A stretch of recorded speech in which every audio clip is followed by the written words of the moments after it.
All right, all right.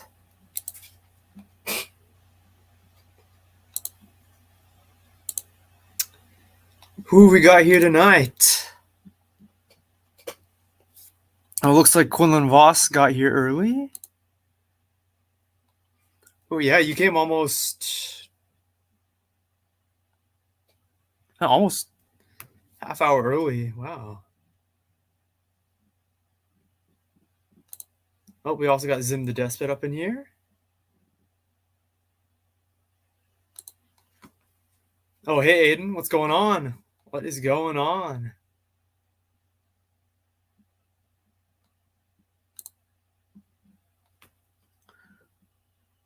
Yeah, Zim the Despot, Lost of the Huts.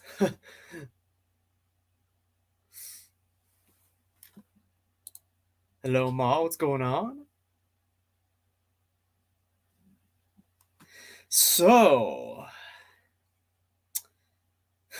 after what it seems like forever, I got to 500 subs and wow, oh, just oh, sorry, my headphones randomly turned off on me. They just randomly turn off on me for some reason.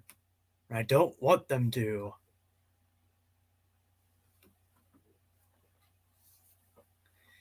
Yeah, I remember back all the way back in 2018. Like I was bored one day. I was like, while I'm working for work, I was like, why don't I, defend the expanded universe? and all I had was that freaking old Windows 7 laptop that had a camera on it, and I thought, oh, I can make videos for this. And the video quality was only like 360p, and the video and audio files, which were like AVI, for some reason were gigantic.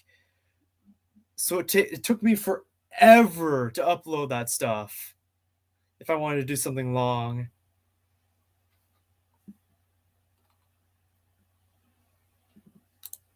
Yes, lots of EU references, and I'm enjoying it too.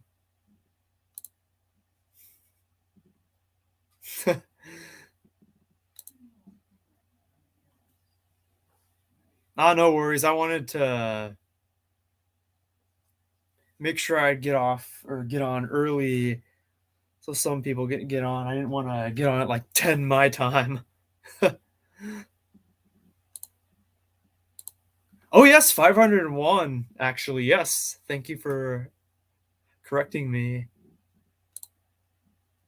Thank you, my friend. Thank you, I guess.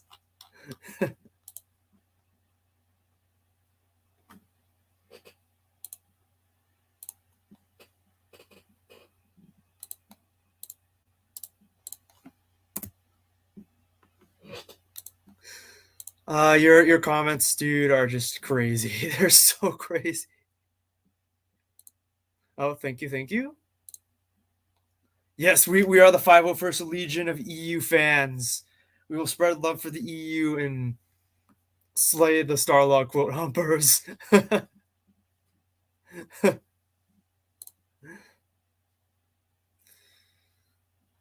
I will never stop defending the EU, and thank you.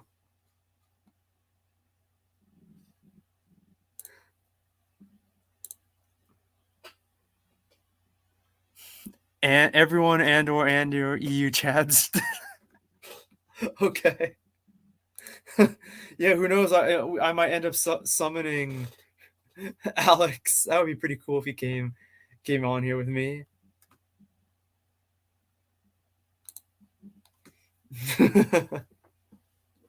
Yeah, so anyway, I used that laptop for a while, and another problem with it was that like the video and audio would go out of sync, so my mouth would be going like, it looked like it'd be going rah, rah, rah, rah, rah, while the rest of the audio was normal. It was so weird and annoying. So then I gave up on using that laptop, and instead I decided, hey, I could use my PlayStation Vita. Like the video quality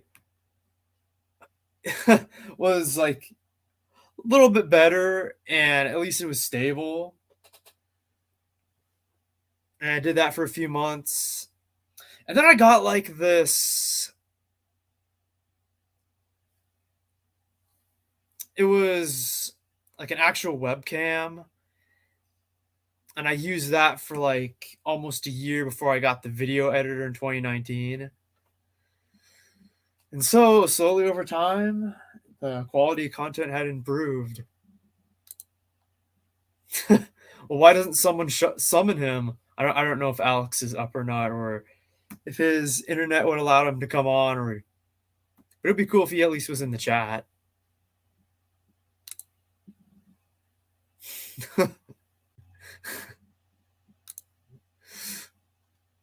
Oh my, I don't want to. I don't know if I want to see that with Darth Sion. Filoni, the 8 retcons. Well, there's a lot more than 8 retcons with him. I don't know if you're trying to reference something, but oh, look who has joined. It is I.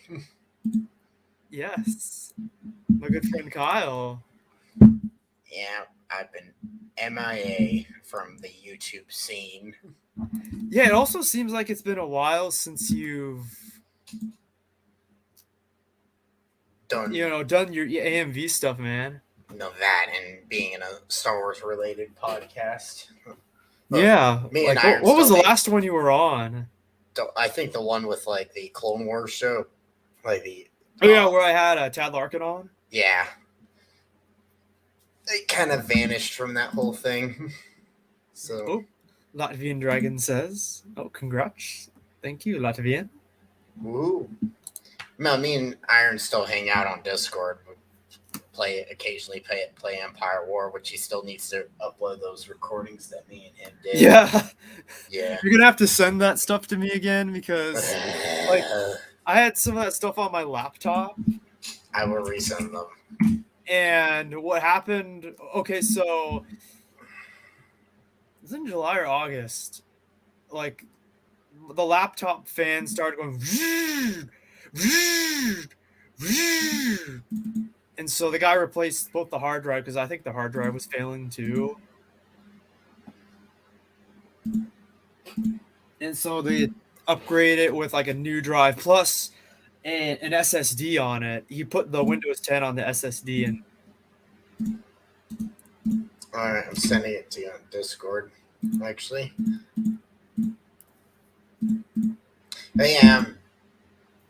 I'm still alive. Like anyone cares.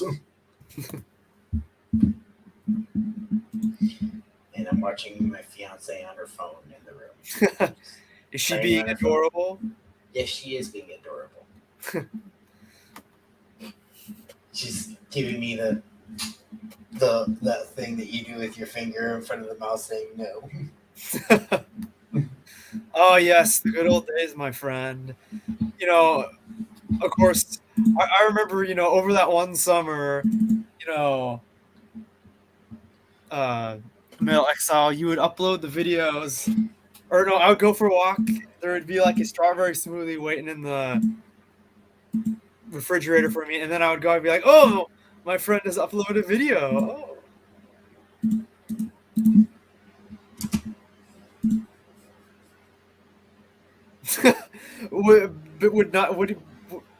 I can't imagine that. Would it just be like a shadow?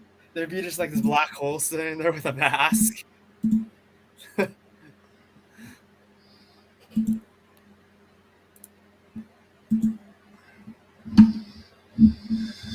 lot of comments or things.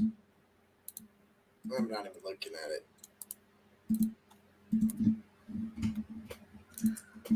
Oh, I was just...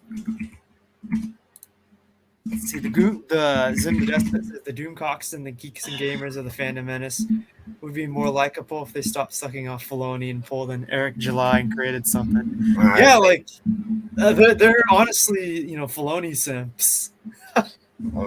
They're dumb too. But you know what? I think the biggest issue I have with them is that they need to talk about, like, I really think that, in my opinion, that those guys should be calling out, people like Red Letter Media and all those fuckers that kind of got us in the situation with Star Wars. Yeah, I'd pay them money to do that. I would totally pay them money to do that. Like, I would just be honest. Like, dude, you do know that Disney owns Star Wars because of the anti-George Lucas and anti-prequel brigade that began that, and then next you saw that whole anti-EU brigade started to take shape when Disney owned the franchise, so they could, like 2 years after they bought it. So, like, to subvert people into buying into their canon, like, it's obvious.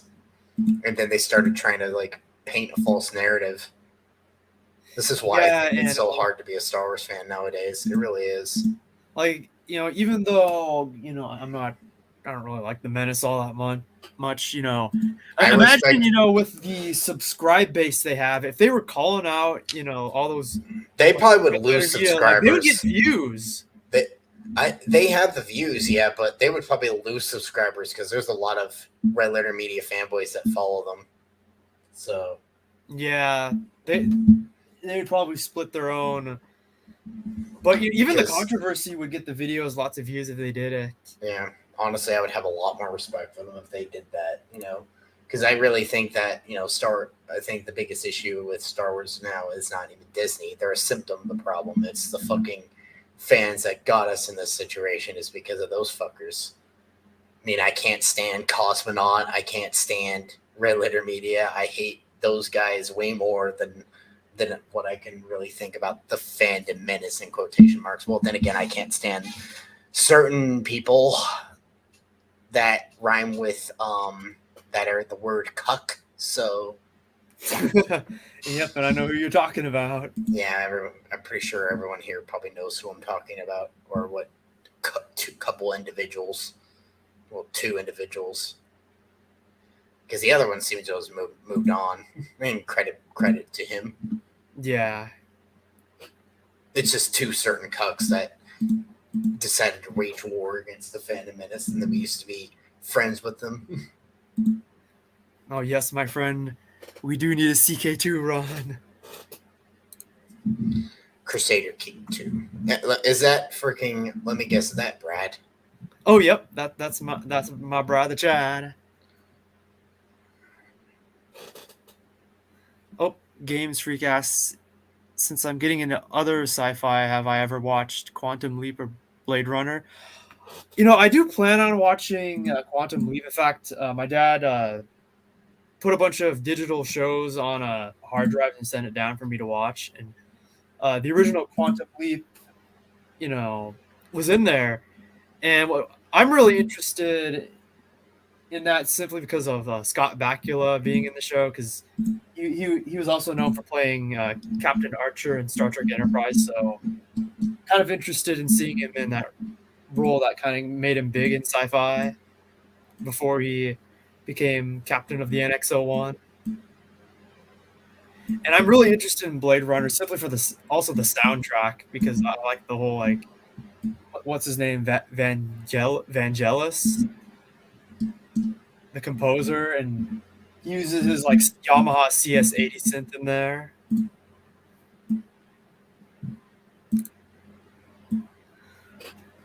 Yeah, TCW. I used to be like, oh yeah, TCW, like 75% of it is good and only like 25% of it is bad. Now I'm just like, it's 50-50. It really is about 50-50, maybe even a little bit lower than that, because there's a lot of bad arcs in that show. A lot, like even later seasons, you had like those stupid arcs of like R2 and a bunch of like droids suddenly saving an entire station. I'm like, that's kind of dumb, but the only thing that made me fanboy about that episode, like over a decade ago, was when they mentioned Malachor. Yeah, I was like, oh yeah, KOTOR 2 reference. Well, I'm talking about that one, like that, like a couple of droids basically went off and, like. Are you talking about the Droid Squad episode? Yeah, the droid squad. Yeah, we're talking about the same episode because there's that frog guy with them. He I don't. referenced Malachor. I don't remember that, unfortunately. I just remember there was a clone commando there named Gregor. Yep, we're talking about the same episode. Oh, really? I don't remember hearing. Yeah, the retcons, like even back in the day when it was airing brand new, because I read the comics and I noticed, like, I was like, hey, that didn't happen.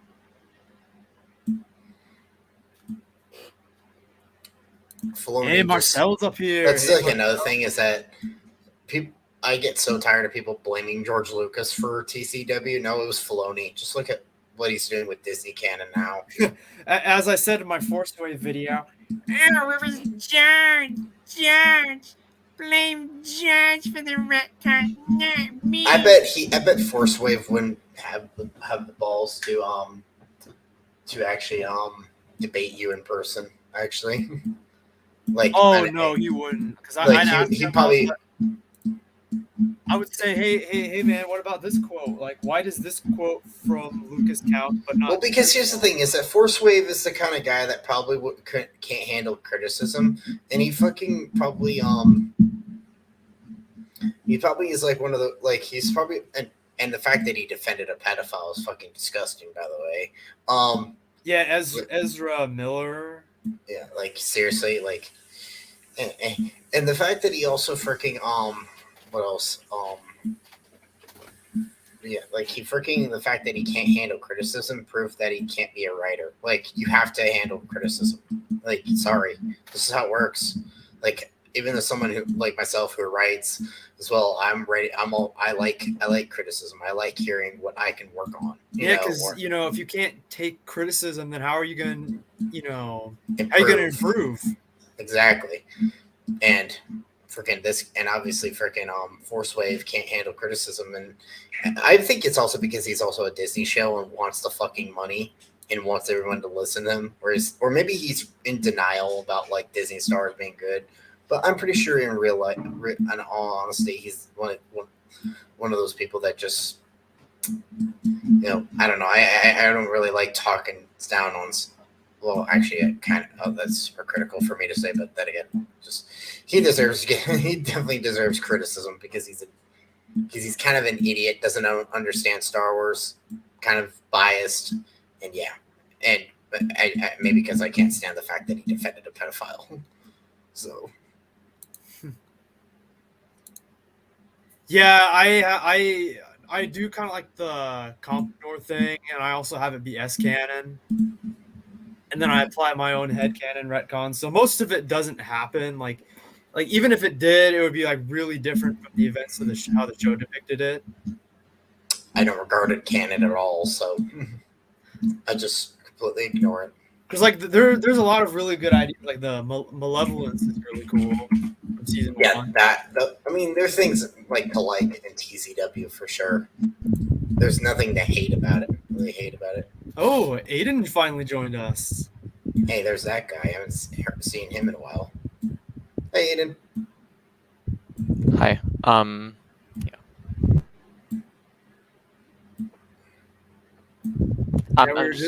We were just talking about TCW. I'm just gonna be muted for a bit, but I'll talk soon. Oh, no worries, dude. Yes, people are waking up. You know, for some reason, I think the Ahsoka show and Mando season 3, even though I kind of am looking forward to those a little bit, those might be the what's the right term? The straw that breaks the camel's back for like people's, love for Filoni. I know. I just got a hunch about that. Well, I hope so too, for sure. Kyle, you could probably been out of the loop, but did you know that Filoni described watching the Ahsoka show as a religious experience? Wait, what? He called what? He described watching the Ahsoka show a religious experience for him.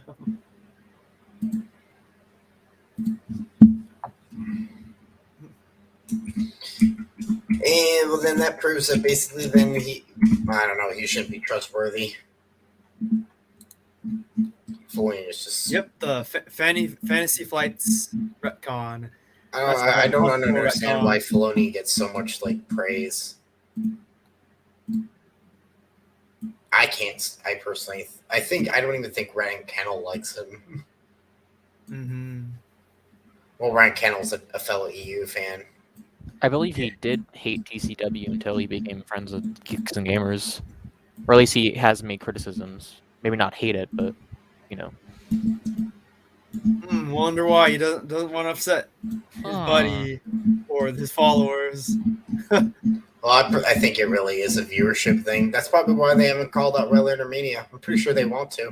Because we'll lose money, you know.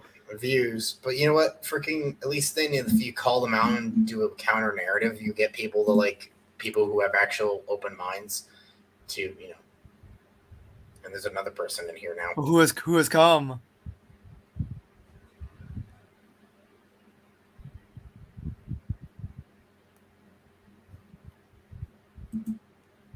Another person has entered.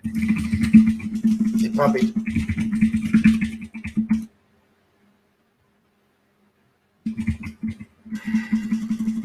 Oh, I don't know. They left.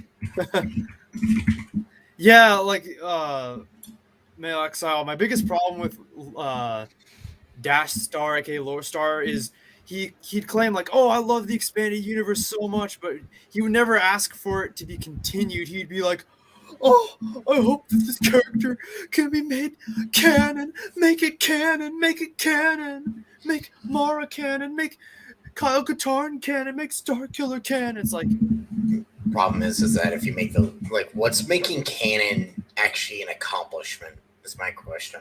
Like, why it's is it just dangling the keys? Like, look, are you happy? It's just like it's not continuing the story of the character. It's not the original characters. It's just fucking like all it is just dangling a fucking like what you said, dangling the keys. And but it also it's just pure fucking fan service mostly. Like trying to get people to buy into their canon instead of actually continuing it. But I doubt they're gonna fucking continue it. I've given up hope.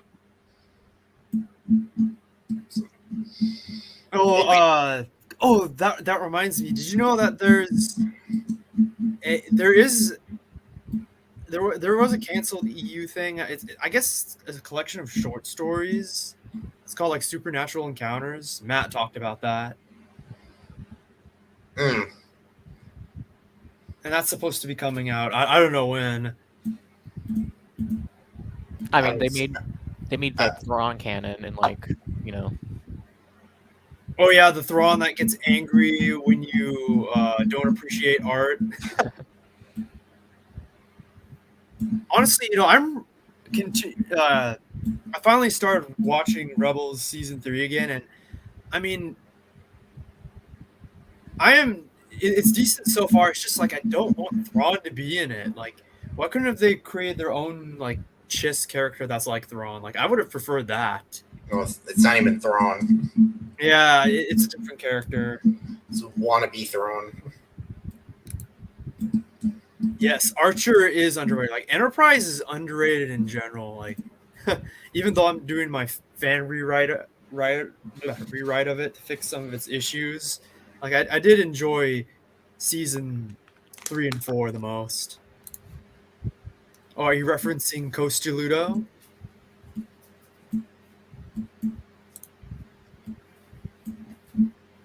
Oh, who has joined? He's been looking forward to this. Someone has joined and is looking forward to this. I haven't talked to Matt in a while. Probably should throw him an email, but maybe you should actually one of these days hang out and let me know. I'll drop in. Yeah, like I came in and Matt is like, that was fun because it's been months since maybe even over a year since I got to hang out with him.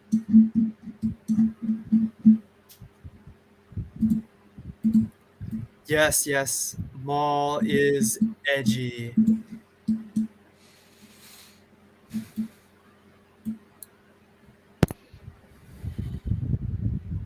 Kenobi. It was okay. I miss Bill. I just would rather read the book. Thanks. From Legends, that's what I prefer. Thanks.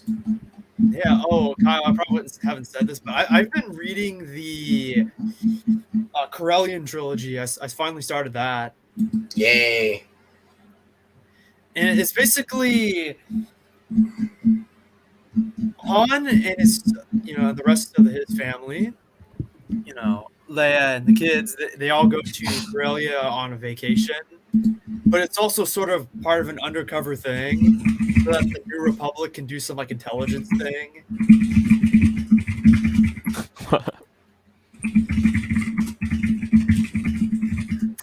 Yeah, you're talking about the sun. I'm so glad that deleted scene in TCW never made it, because it makes no sense for the son to want to look, who's supposed to be way more ancient than Revan and Bane. So like he would view Revan and Bane like, oh, you're just nothing but children playing with toys.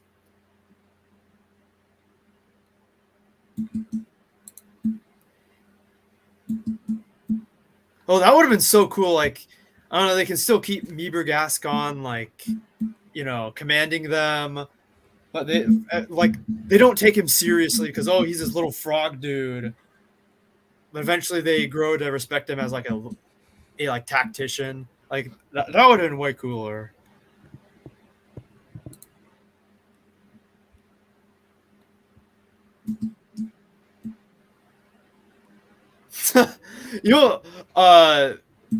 About 2 weeks ago, Games Freak, Eckhart's Ladder call out Force Wave, like, because I may not like Eckhart Slaughter, but good on him.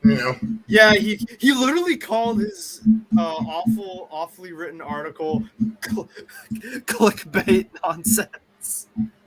Well, that's basically what it is. It is clickbait because Force Wave is a fucking shill. I'm pretty sure he fucking gets paid by Disney. I'm convinced he does. How would the timeline be different if the Kaleesh exposed the Yamri as monsters during the Huck War and Kamine Jai Shalal never became Grievous? The war would probably be very different, Clone Wars. Because let's assume like who would take over? Because Severance Tan, still gets killed by Ichu Shenjan. So who would replace Grievous? I sent you the links, by the way, Iron on Discord. Oh, yep, I saw that. So you can do what you need to do to,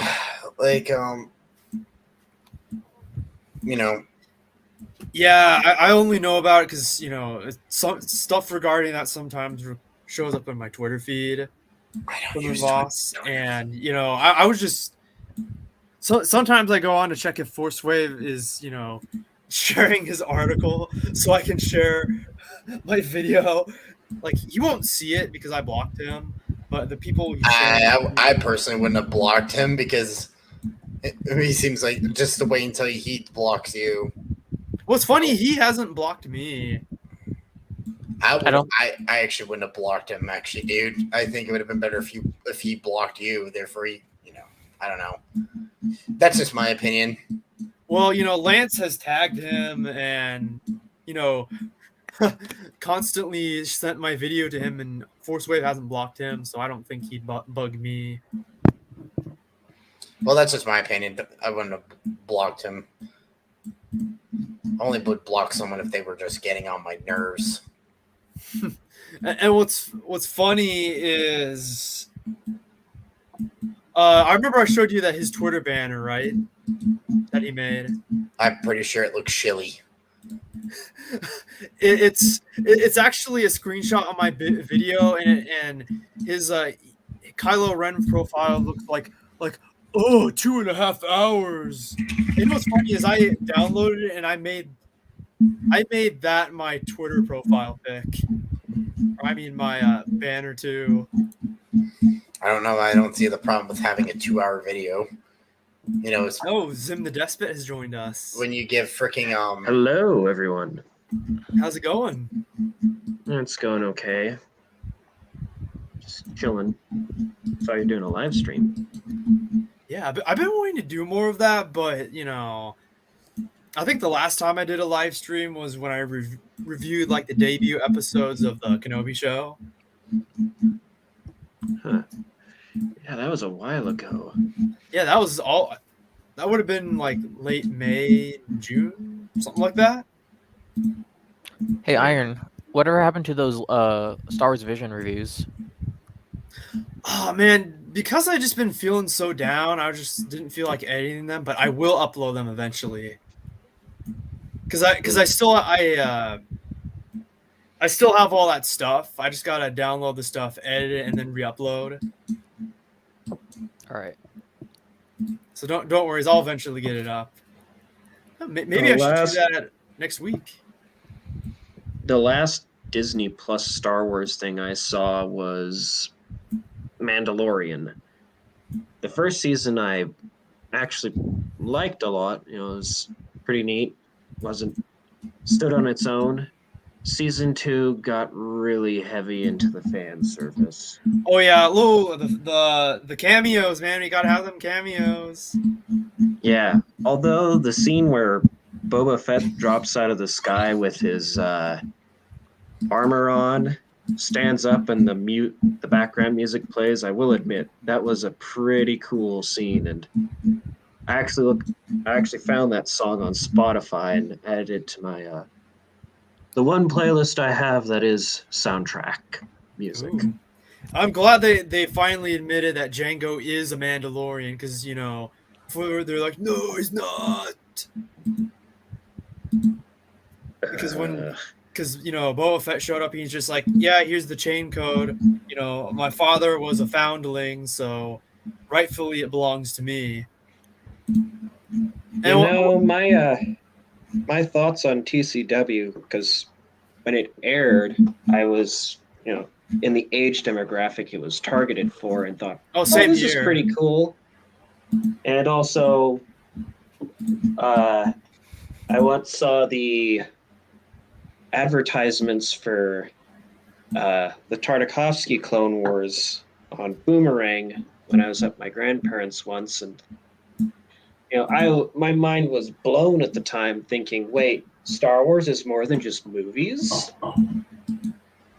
Then we watched it. We watched a few episodes from the first season. Then there was the big Toonami preview, like showing of from the invasion of Coruscant, start of the Battle of Coruscant, to the very end of season 2, and I was like, wow, this is awesome. Then we got both volumes 1 and 2 on DVD and thought, oh, this is cool. TCW came out, and I guess part of the reason I liked it was it kind of got me more into Star Wars, because at the time, you know, I was on StarWars.com looking at the data banks of these various characters, creatures, and vehicles. And I remember at the time finding out about the Yuuzhan Vong and thinking, my God, these things are freaky. Because you know what's funny? My friend Lance got into the EU because he saw an Instagram post about the Yuuzhan Vong like 2.5 or 3 years ago, and he's like, oh, these are cool. I want to know more about them. I mean, the prospect of the Yuuzhan Vong is very interesting, but some people don't like them. Yeah, they think they're too overpowered. And what's funny is they're probably the same people that complained, the Bantam era is stale because it's just New Republic versus Imperial Remnant over and over again. My friend Tiber actually has that criticism. Actually, he thinks that they're overpowered, but he gives it credit where it's something new and interesting in Star Wars. Yeah, at least if you don't like them, at the very least you can say that it was creative, you know. I think they're part of the reason the Yuuzhan Vong were so successful at the start of the war was because Morlosk Frey, who was I can't remember how to pronounce that Bothan's name, the chief of state Borskfalia? of the new, that guy, Borskfalia, he was just ignoring them until they were quite literally on the doorstep, and then he committed suicide, and for some reason his dumbass became a martyr. Borskfalia of all people becomes a hero. Yeah. Borskfalia, probably the most freaking. Oh man, I hated him in the Thrawn trilogy, and rightfully so. Yeah. all because he wanted to get frickin' Akbar arrested. Don't even know what his reason. Don't even remember his reasoning. It was stupid either way, because he was a stupid character. Fitting though, fitting, just dickish character. Oh, and Darth Prime asks, what do you think of Captain Rex as a character? Okay, so in general, As a character, he is a pretty good character in the context yeah, of because TCW. TCW did handle most of its original characters pretty well. Like, you know, Maybe Ahsoka could have been done better, but that's yeah, Ahsoka got better as time went by.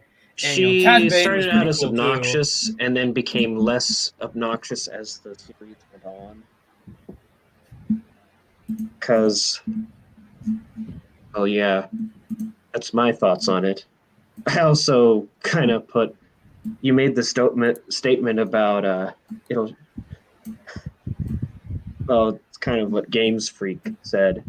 It was about Filoni's statement about the Ahsoka show, and that kind of confirms my suspicions that Filoni has a raging boner for Ahsoka.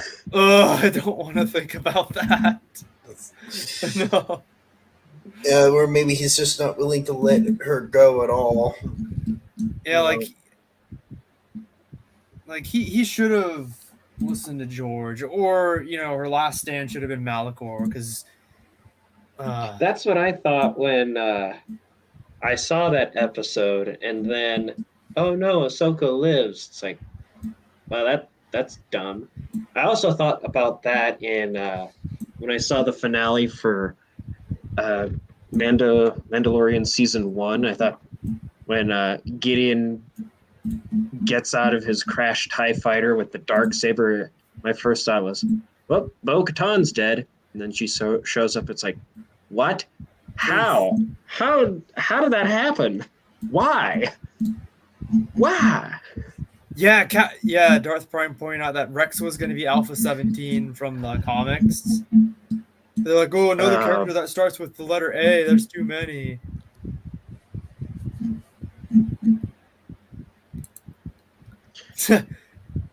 Yeah, she became Gandalf the Grey. There is something, well, to go back to the thoughts on Rex as a character, one of the things I headcanon is certain characters from TCW make it into the original expanded universe, but they fit roles in the expanded universe, like Bo-Katan being one of the unnamed Koivel Dar, the Mandalorians and bounty hunters that trained the clone army. Oh. I could see Rex being like an ARC trooper, like ARC. Is there anyone else hearing that noise? What noise? I think your banging is kind of making. Yeah, I think I can hear you typing.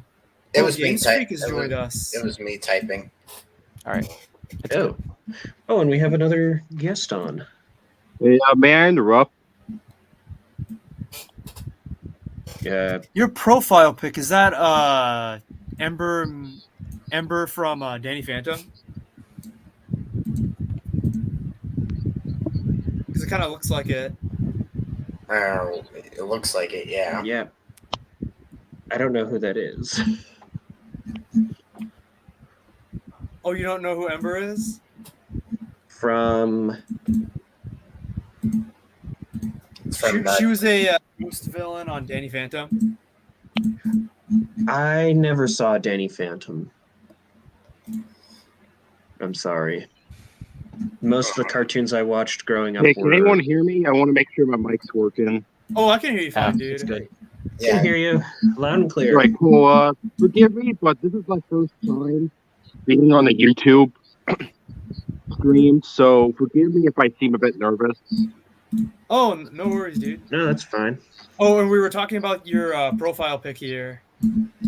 Yeah, she's part of my top 5 waifus with the honestly, she's not really that much of a waifu to me, but that picture right there makes her look better. That's for sure. Yeah.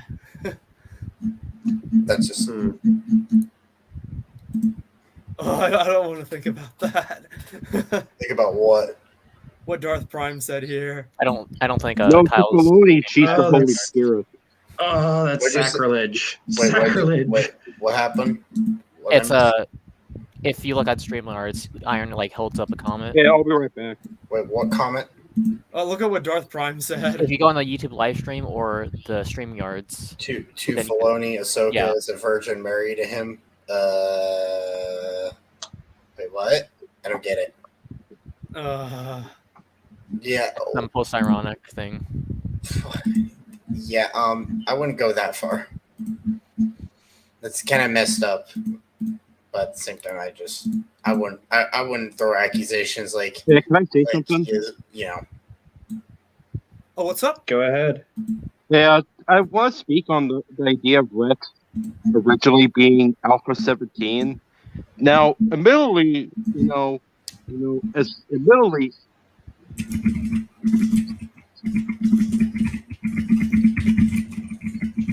admittedly, I think it was also good that he wasn't in the series, just so that his, story from the comics could be largely intact and the story wouldn't be ruined.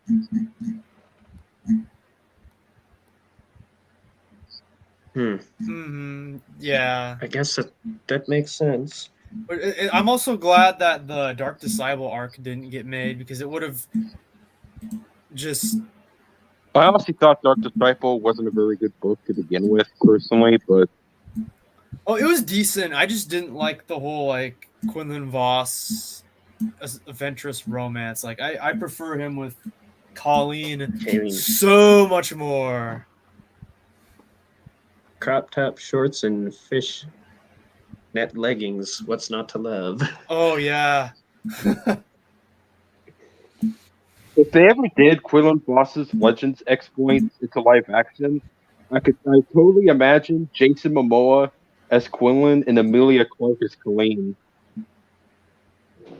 That's actually a really, really good cast. Like Jason Momoa would be perfect. I loved Jason Momoa in when he played Ronan in Stargate Atlantis. Huh. I didn't know he was acting for that long. Quinlan Yeah, Stargate Lebowski. Atlantis kind of put him on the map. I hate to do this, but I'm gonna be out actually. So, Oh, no Oh. worries, dude. hey, Sean, you wanna hang out maybe on Discord maybe later this week? Yeah, that would be really fun. Empire War or something. All right. The one thing I never understood about TCW using characters from both the EU Anyway, and even the movies is that honestly, he could have just used all the obscure EU characters that were like, for example, Kar Yang from Shadows of the Empire Evolution, I'm who just only like, appeared in one comic despite being considered one of the best bounty hunters next to Boba Fett. I kind of felt it was a bit wasteful to not use him in that series. Same thing with the Force Unleashed characters, especially because we should have gotten a really good story about why Rom Kota didn't like clone troopers and didn't want to use them. Same with why Chasm Paratus went insane, or why Galen Merrick's father left the Order. anyway, I'm out. See you later. All right, take care, Kyle. Later. Yeah, that was a missed Later. opportunity to do something like that.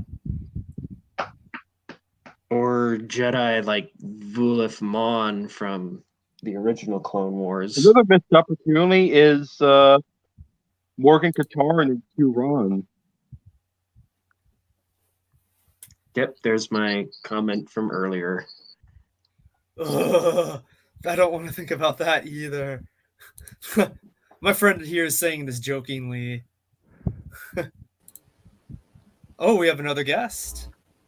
Hello, hello. Can you hear me? Yep, We can. can hear you okay.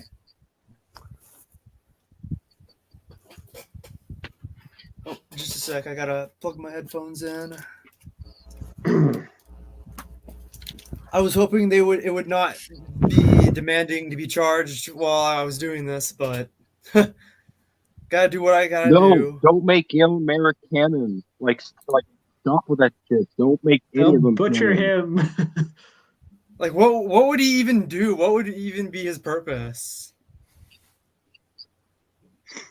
Well, in the words of Hobbs the Tiger, tiger food. Remember berries. Yeah, that's exactly. And then, as my friend also says, dangling keys to the dogs.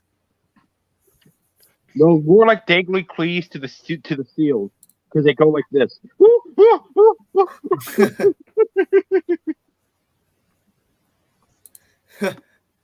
Making them canon in quotation marks is like calling school pizza legitimate pizza. Oh, I remember in high school, whenever it was pizza day, I would grab a whole thing of napkins.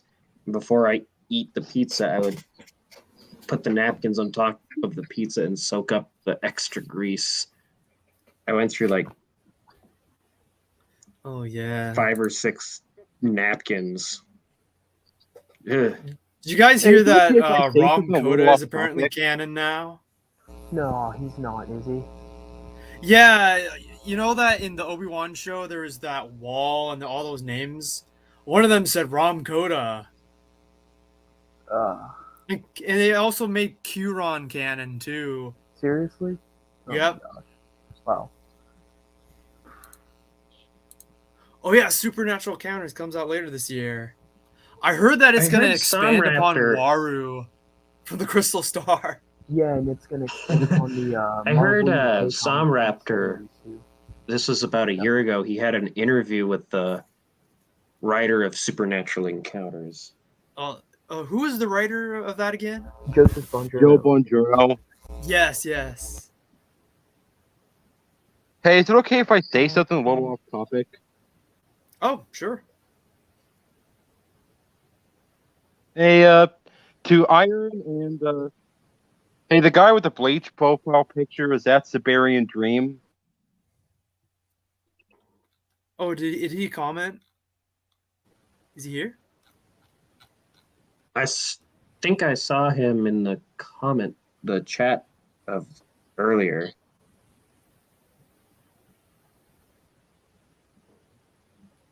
Yeah, he sometimes he hops on. And I'm behind on a lot of the comments here.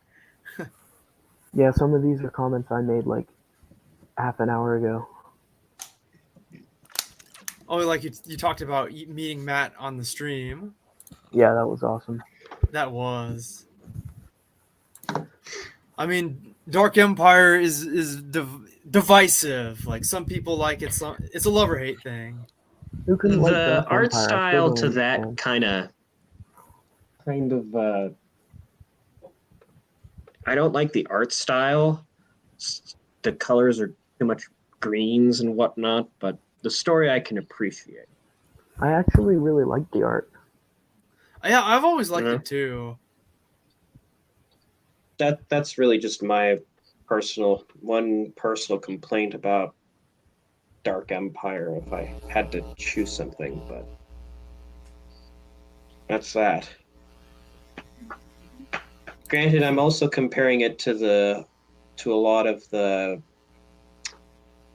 Are you talking about the movie? like the or Republic art? comics. The Republic. The comics Republic art is comics, so I'm good. comparing the art styles there, and Yeah. Republic comics have god tier art style. Yeah, the Republic comics got me into comic books. The art style is fantastic. Oh, yep. I know who you're talking about, Aiden, here, right here. To be honest, his video response to Star Wars Only wasn't that great, but it could have been better presented. Yeah. I think Dan McCar.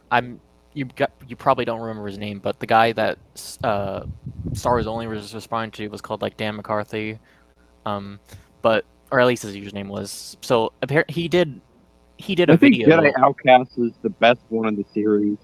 You know what's funny, Aiden? That is the video that I encountered Logan Veracruz in the comment section. really? Like, you know, he was there trolling, and there was like this 20. It was like a 20 comment long thread where I was just going back at him.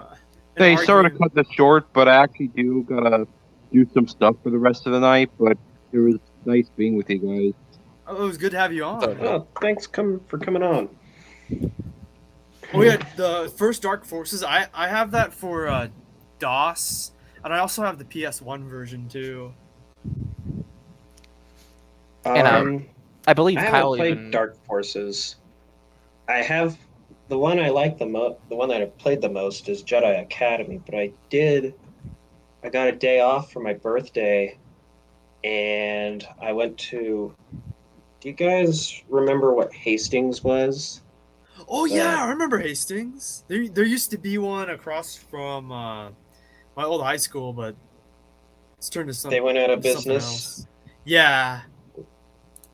Well, there was the thing that replaced them in my local my area was also basically the same thing, and I was in there. I found a few books that I didn't have, like Dark Forces Rising and Lost Planet, and I also found Jedi Outcast for the GameCube. Oh, I actually have the GameCube version. I eventually do plan on getting the original Xbox version because they added that to the backwards compatibility. Yeah, just the GameCube version. The lighting in it needs some help. Like, I could barely see through half of the early maps. I can't see anything on Nar Shaddaa. I think the first time I was playing that level, I actually walked off a walkway and Yeah, it's weird how Oh my dark God. the GameCube version is. Like, it's a little bit better if you're playing it on like a CRT, but that like helps one a of little the bit. old boxy TVs. Yeah, Oh, we got rid of all of those and all we have left I'm so is a glad my flat parents screen. kept some. I have one of the boxy televisions to play NES. Yeah, I have sort of a somewhat big one in my room, and then in the basement there's a tiny Panasonic that I usually play games on. Oh no, my friend, I hope you're not talking about that certain fanfic you're showing me. I do not want to. I want What to forget that fanfiction? fanfic exists. You don't want to What? know, dude. You don't want to know. Is it Jabba taking Luke as his sex slave? No, it involves Ahsoka, and I just want to forget about it. Okay, it's one of those. They already made Kyle Katarn canon. This is the thing. Yeah, that's kind of weird. The main reason I asked for that was I also write fan fiction, and I say that hesitantly because I know the reputation fan fiction has. Oh, there's some fan fiction out there that is novel quality. Like my friend Like Hand of Siberian Thrawn? Dream. He's an amazing writer. Huh. There's also one person I found called Hand of Thrawn 45, who has taken it upon themselves to, okay, the EU getting canned left a lot of, open-ended story beats. I'm going to make my own version of these events. Like he made his own Sword of the Jedi, Yeah. Mm-hmm. and I've read it and thought, oh, this is awesome. I also read the one where it explained how Kirk joined Luke's Jedi Order. Yeah, I always There wondered was- about that. Wait, Hand of Thrawn did Kirk joining Luke's Jedi Order story? Hand of Thrawn 45 did a store, like a one-off story about so it's after the Swarm Wars. Jason is on a mission doing I think he's tracking someone who has is looking for the DNA of his daughter for blackmail purposes from one of the from someone in the Hapen's court.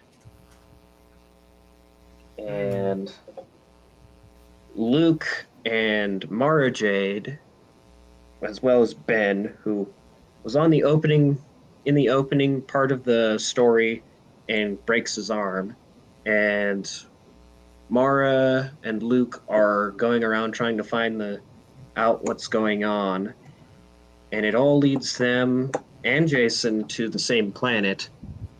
And on this planet, Kakruk is there in exile, leading the natives of the planet. And on this planet, there is a crashed Acclamator and a crashed Lucrehulk from the Clone Wars. Are And any the of people- the younglings from the Dark Times comic series there still? Yeah, apparently there's an explanation to why Kakruk isn't on that planet anymore. Okay. What was another? There was a bunch of other stories. Like there was one story. There was a series of stories telling the story of the original trilogy cast's grandchildren and them setting up the Gianna and Jag's children and grandchildren setting up the Fel Empire. And Am I the only one who doesn't like the Fel Empire from Legacy? That's the only part of Legacy I didn't like. Oh, what do you not like about it? I don't like the idea that Jaina, her descendants, created a new imperial empire, and I get that they're different than the Galactic Empire was, but I didn't like the idea that that was an implication for what her legacy was. I also wasn't overly fond of the Imperial Knights, but other than that, I loved all of Legacy. My only problem with the Imperial Knights is they acted like, oh, we're so superior. To the Jedi, it was really annoying. Yeah. yeah, I can see that. I wrote a story about what I thought of when Kakruk joined the new Jedi Order. But since there were all of these younglings that he would have taught, I wrote a story where during the Yuzon Vong War, the Yuzon Vong go down to that planet, the planet that Kakruk and the younglings were exiled on, and Kakruk and the younglings have to flee and get welcomed in by Luke's Jedi Order, but Kakruk's injured, so he gets moved around with the younglings during New Jedi Order because they they were moving the younglings around with the Seleucers, Tam and Tion. They were kind of like hiding them around, and so Kakruk would have been there. And then all of the younglings he had trained just killed them. I killed them off with the Vong, killing them. Because that was always something I wondered about. And I guess it doesn't make sense to put him in there. It makes more sense to put him around the Darkness Legacy of the Force time, because he's a powerful Jedi, so it would have made sense that he would impact those events. So thinking about it, it might actually be best for him to have joined, probably post-Crucible. That just makes the most sense.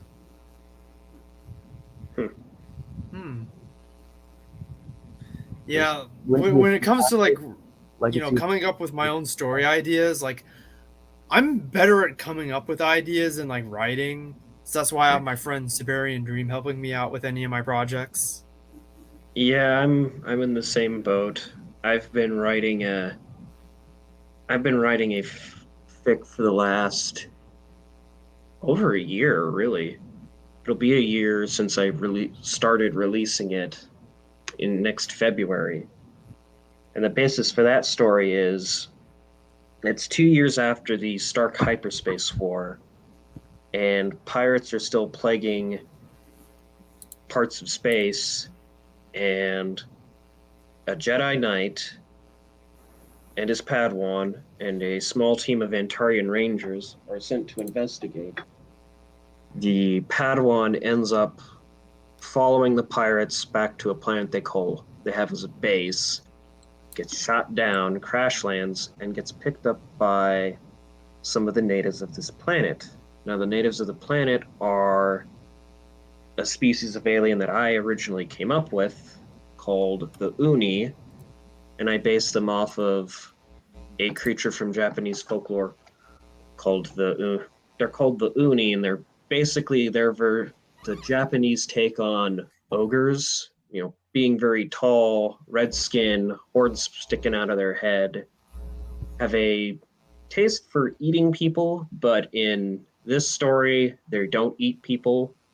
Their society is based off of, I based their society partly off of Edo period Japan, but their military tactics are Napoleonic era. Infantry fight in columns with black powder muskets and whatnot. And the natives are being harassed by the pirates, raided. People are captured and being carted off to Nar Shaddaa and other places in Hutt space where slaves are bought and sold. And the Jedi decide, we're going to help you. We're actually after demons, not orcs. I thought I said ogres. Did I say orcs or ogres? I think you said, I thought I heard you say ogres. My mistake, but yeah, I thought. Of course, I've also been toying with the idea of doing an alternate reality to alternate universe to some of this. One of them I mentioned earlier. It was about the Kaleesh with kind of exposing to the Republic, like, hey, we're fighting the Yamri because they're stealing our eggs and eating them and just relentlessly attacking us. And this is when they get this bombshell in the middle of a discussion. The Yamri are using the Trade Federation as a way to get Republic support. And during this, they find out, oh, wow, the Yamri are eating Kaleesh babies. We can't have that. So how I have it end is the Kaleesh join the Republic, and the Yamri, the sanctions that would have happened to the Kaleesh happened to the Yamri, and there's a widespread disdain for that group of aliens, as well as it starts eroding the political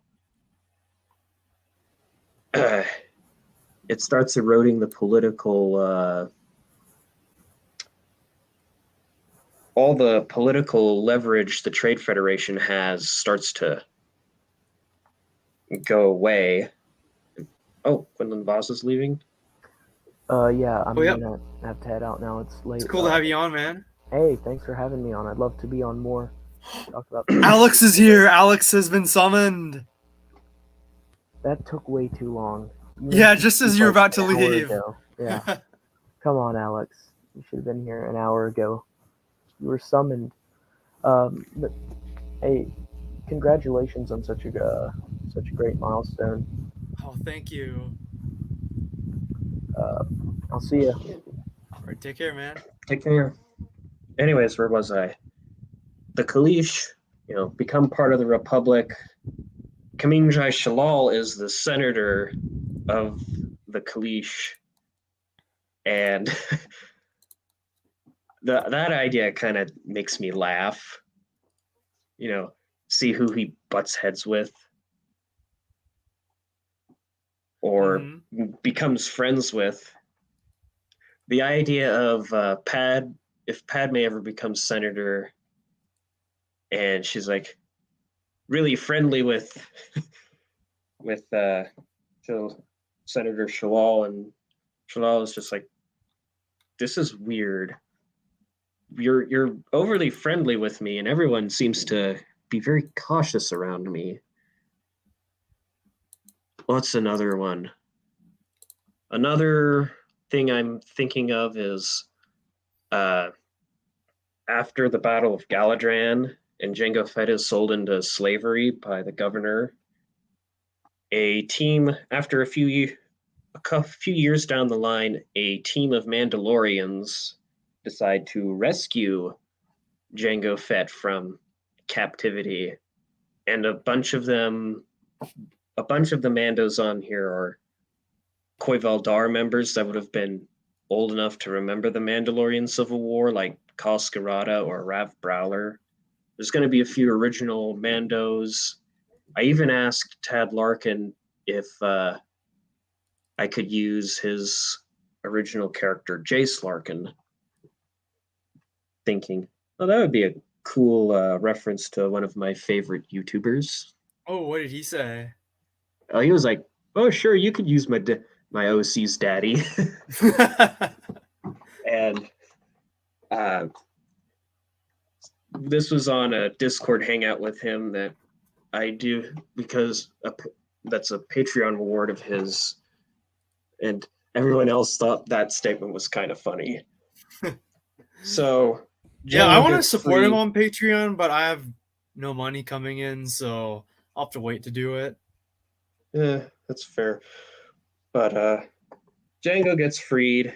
He goes, kills Tor's Vizsla, but rather than abandoning being the Mandalore, which I think the reason he stopped being Mandalore is because no one freed him, and he was like, wow, no one cares about me. Screw you guys. I'm going to go do my own thing. So he actually buckles down and becomes Mandalore. And one of the things he does is he starts an all Mandalorian bounty hunting guild. Oh. So gets the Mandalorian name out there. And the third one, which is probably going to be the most drastic, is Qui-Gon and Jyn Altus and their Padawans are on a mission in Hutt space. They end up having to make an emergency landing on Tatooine. Oh, Jyn Altus. He was the founder of the Altesian Jedi that Callista and Geeth were a part of, right? Yeah. And they go into Mos Espa, and Gardula is there. They try getting the parts they need from Watto, but then they realize we don't have the right money. So they come across Shmi, who's there, as well as a 3-year-old Anakin Skywalker. And they both for one, this child is very strong in the Force, and also his mother is also strong in the Force. This idea was inspired by a fanfic I found on Archive of Our Own. where the premise of the fic I found was it's 4 years after Revenge of the Sith. Obi-Wan is now Ben Kenobi and is reduced to a drunkard living on Tatooine. And on his way home from the bar, he gets caught in the middle of a sandstorm after his speeder malfunctions. Mm-hmm. So he hunkers down, goes back into town to look for parts, and he notices a big crowd. And he goes into the bar to get a drink because, he needs to hooch, and finds out that, oh, Gardula is in town. He stops and thinks, wait a minute, that can't be right. Gardula is supposed to be dead. He runs into Shmi, and then he runs into Anakin, and then he decides to free them by entering the sabacc game that Watto would have won Anakin and Shmi from Gardula, and it's this point he figures out that I've gone backwards in time, and it's a fix-it fic, but I like the idea of Anakin being found early and seeing how different the timeline would have been. Oh, that would change a lot of things. Oh yeah, and Qui-Gon decides, you know what, I'm going to enter this sabacc game. Who knows, maybe not only will we free this slave and her son, but we'll also get the parts we need. And because of his friendship with Micah Giet, I would assume that Qui-Gon is the better gambler than Jyn Altus. And so Qui-Gon wins the sabacc game, gets the parts they need, gets some things from Shmi and Anakin, takes them back to the ship. They get back to Coruscant and brings Shmi and Anakin before the Jedi Council. The Council is a bit and Qui-Gon is like, this woman and her son should have Jedi training. Sir, surely you can sense the force in them. Mace Windu and Yoda are kind of hesitant. Eeth Koth, I think, in this, I'm thinking Eeth Koth has sympathy for them because he was also brought into the Jedi Order late and decides, I'll train the mother as my apprentice. And Anakin grows up to be a Jedi, grows up in the Jedi Order. I'm really interested in where this is going. I still have to finish the story I'm currently writing, though. Nah, all right, dude. Which is a bit hard, finding the motivation to sit down and write.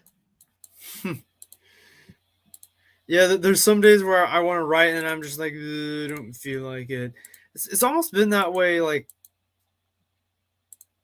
with me and making videos recently. Where there's some days where I'm just like, I don't feel like doing it. For me, it's been a hassle because work's been going on, and I get home and I'm so dead tired that I don't want to do anything. I will either want to shave, shower, or, sit back with a cold one, or video games. And with me, it's mostly just been like my personal life problems that have been weighing on me. It saps your energy.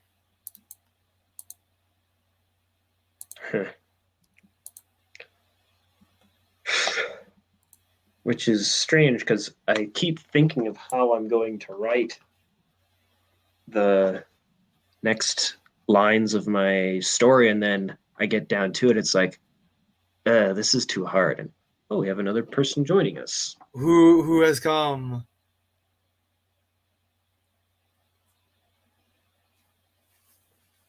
Oh, and they left. Must have had cold feet.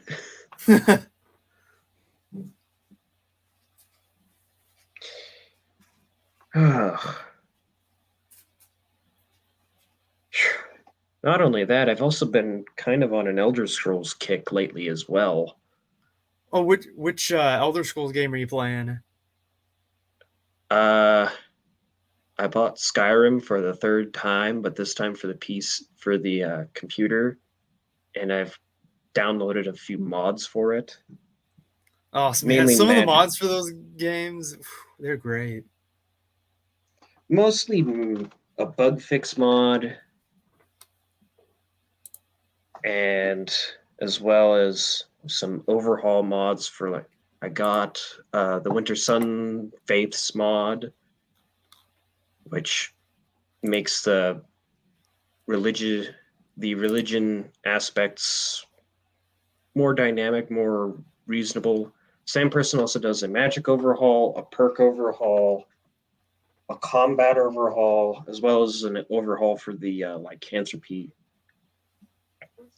stuff. But I also got an alternate start mod as well. I'm not starting out in Helgen. What would Bane think of Sidious? I have the feeling that Bane wouldn't like Sidious, but would respect what he did. Yeah, because Bane would have probably been like, I should have been the one getting in power, not this power hungry guy. But he does respect Sidious's. But you'd probably still schemes. cackle in his grave, like, oh, the Jedi are gone. Unlike Crate, where Bane's Force Ghost calls Crate a little bitch. Yeah, he literally did that from his holocron. As well as, well, I And guess even Andedu and Nihilus were like, yo, you're not a Sith. You're a pretender. Speaking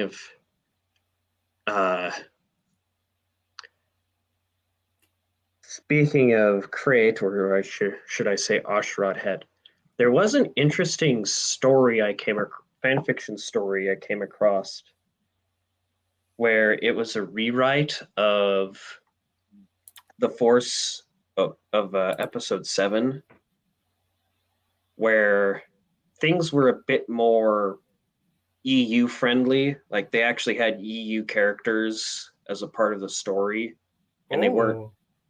And the MacGuffin wasn't, oh, they're trying to find Luke Skywalker. The MacGuffin is the First Order is looking for a Star Forge. There were apparently multiple Star Forges. The First Order is looking for the last remaining one. Ooh. And the Jedi were attacked 3 years before the story and scattered into the wind. No one has heard from Luke Skywalker or Kyle Katarn, people like Luke Skywalker or Kyle Katarn for years, and all that. Rey, this guy, the person writing this, did Rey in a very different way. She's Kyle Katarn's daughter.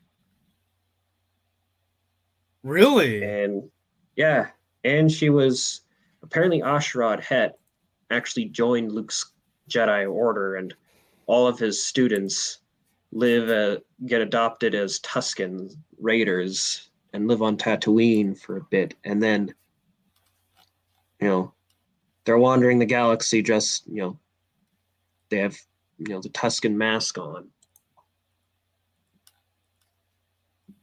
Wow.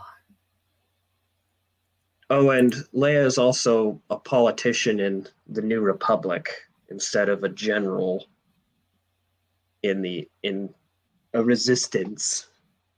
The Resistance. Although Templeton Institute did a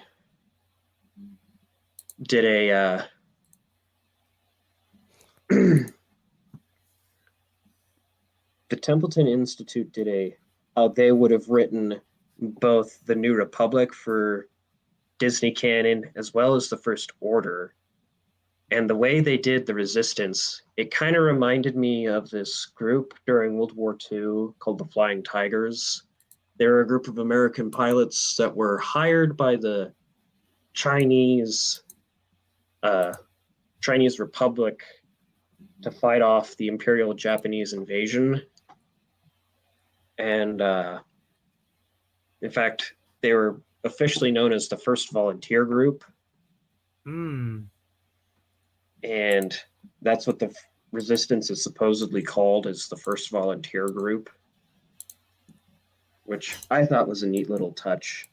They do their videos going over all of the story beats, such as, Hosnian Prime is destroyed. The Hosnian system is devastated. The New Republic fleets keep getting destroyed and surrendering. And all except for one fleet, which is led by the Endor-class Star Defender, the Lothal, which just keeps doing hit-and-run attacks on slowing down the First Order's advance. And then they start getting their act together and start rolling back the First Order invasion of the galaxy, which is a lot more interesting than what Disney did. Yeah, you know what's funny is I'm basically rewriting most of the post Return of the Jedi in canon.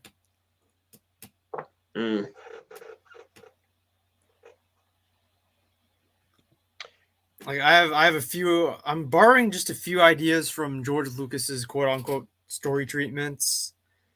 Like I'm not gonna have like the Jedi Order is like dead; they're scattered. But Luke isn't hiding, but he's not like, "Ooh, I want the Jedi to end. I'm depressed." He's more like, you know what? I want to be more of a teacher and a historian than like a warrior. He's kind of retiring from from active duty and just letting someone. Yeah, pretty much. Oh. Does Mara Jade appear? I do have a character who is a Jedi who is a love interest for Luke. Huh. Her name is Vanna Starsair. She was actually born around the same time Ezra, Luke, and Leia was. And she was another character like Ezra that was like trained by Order 66 survivor.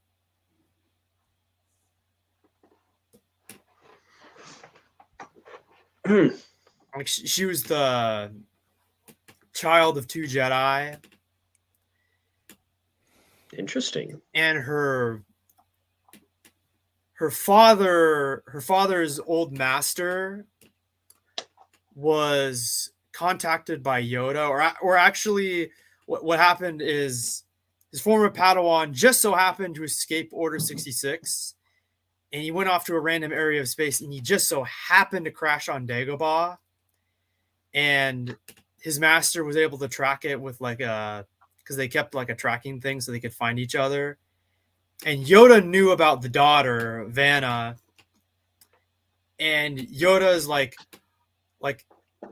he basically told him like, oh, when you leave this place, like, oh, your former Padawan had a daughter. He's like, I need you to watch over her and train her when the time is right. And so that happens. Like he like she's at some orphanage, and he's like a groundskeeper. He like creates this persona of like this harmless groundskeeper that watches over her from afar. Huh. And when she's like either 12 or 13, she starts manifesting force abilities. So an Inquisitor comes, and I created like this Gamorrean Inquisitor character. And That's strange. I can't remember if the Gamorreans were able to be force sensitive. oh, they can, because there was Gork, who was one of Jarek's 7 Dark Jedi. Oh. Because I actually never knew that Gork was a Gamorrean until I looked it up online. Because from based on the strategy guide of Dark Forces 2, it implied, oh, they're biological brothers, and one of them is just big and one's tiny. So that kind of shattered that headcanon of mine.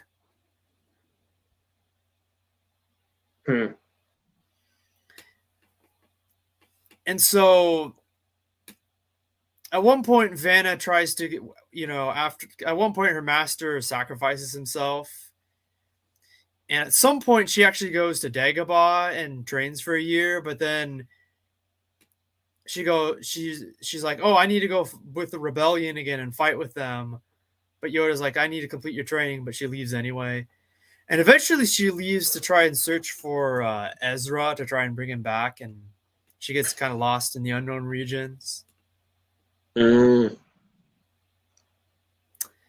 Eventually, Ezra comes back, and there's also a few other characters I created that Luke gathers together, and they join his new Jedi Order. And some of these characters were either they were Order 66 survivors that were either former Jedi that failed their training, or they're another kind of self-trained Jedi in the same vein as Ezra.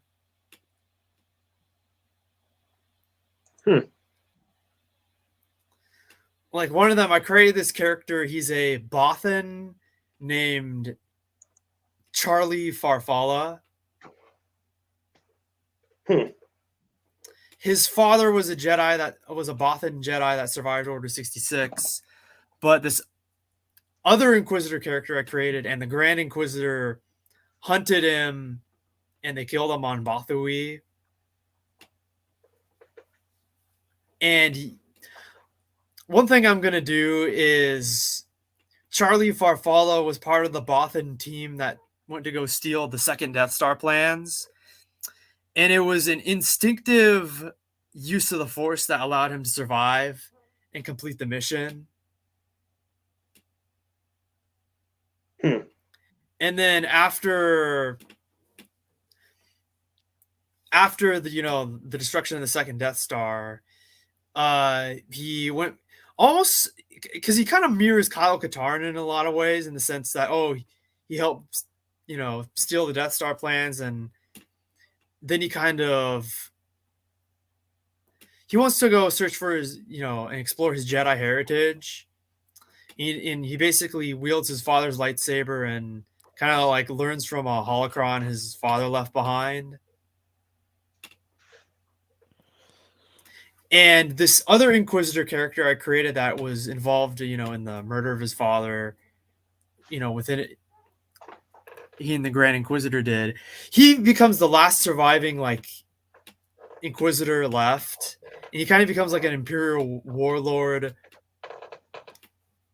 post Return of the Jedi. And I'm also going to have him be involved with Moff Gideon.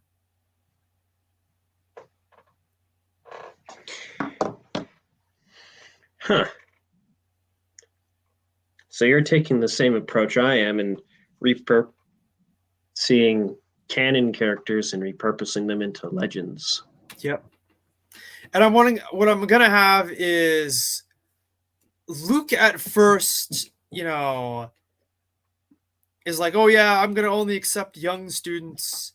His first attempt gets kind of a rebuilding the Jedi on that planet we see in the Book of Boba Fett. That it gets ruined by this Inquisitor character's attack. And when he also meets Vanna Starsayer, he kind of convinces Luke, or I mean, she convinces Luke to kind of abandon yo, why are you doing this attachment thing? Like your attachment to your friends, you know, kind of helped out. And I guess also when he falls in love with her, that kind of helps it out too. And they both have a daughter named Kira Starsair, which I borrowed that from the Lucas treatments. Kira. Because there was And supposed to also- be a character named Kira in the treatments.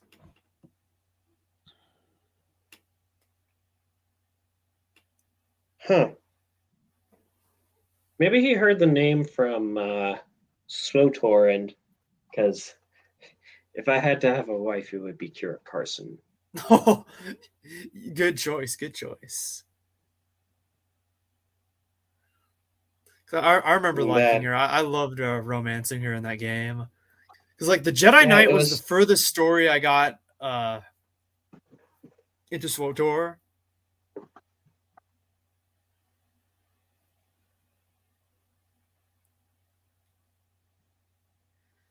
And let's Yeah, see. mine. Ooh, Oh, go ahead. Sorry to another interrupt. one of this kind of self-trained people that joins Luke's New Jedi Order as the base of it. I took the idea from Star Wars Visions, the story about this one. There's this droid Jedi named Toby, but what I'm gonna actually have Toby be Are they a is shard? yeah, he's gonna be that Jedi professor on that planet found a sentient crystal. First, he was studying it, and he found out, oh, this is sentient. So he put it in a droid body, and that became Toby. Neat. So that's where I can kind of connect that and sort of make that canon, in my own little head canon, at least. So who's another character? Oh, there's this Star Wars fan film. It was called Star Wars Revelations. One of the Jedi characters in there, Ro Anwar, I have her and the other character from the fan film, Cade. They have a daughter. Her and her daughter joined the New Jedi Order. Who else do I have? Oh, I created this other guy. He kind of took command of some Imperial remnant forces, and he was force sensitive. And this Inquisitor character originally took him on as an apprentice, and he kind of became and as Charlie Farfalla was fighting this Inquisitor, he also encountered his apprentice and fought him, Gar Mare. He fights him, and eventually he turns him to the light side, and Gar Mare joins the New Jedi Order.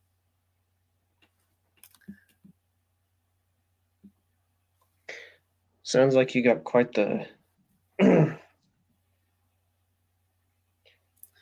of Sounds like course, you got things Ezra that- and Ahsoka are also a part of it too. Oh. I don't mind having Ahsoka as a character, just not as Anakin's Padawan. I would have preferred if they had done the whole, her being Plo Koon's Padawan. That's what I do. Because it makes so much sense because he found her in the first place. Yeah, and if some TCW fan, I do it because it's my way of showing some respect for the show I used to like. Well, there are still some things I like about it, just not as much anymore. Not since I found Tad's video on why it doesn't fit into Legends. What's funny is that video opened my eyes up even more of just how it trampled over EU continuity.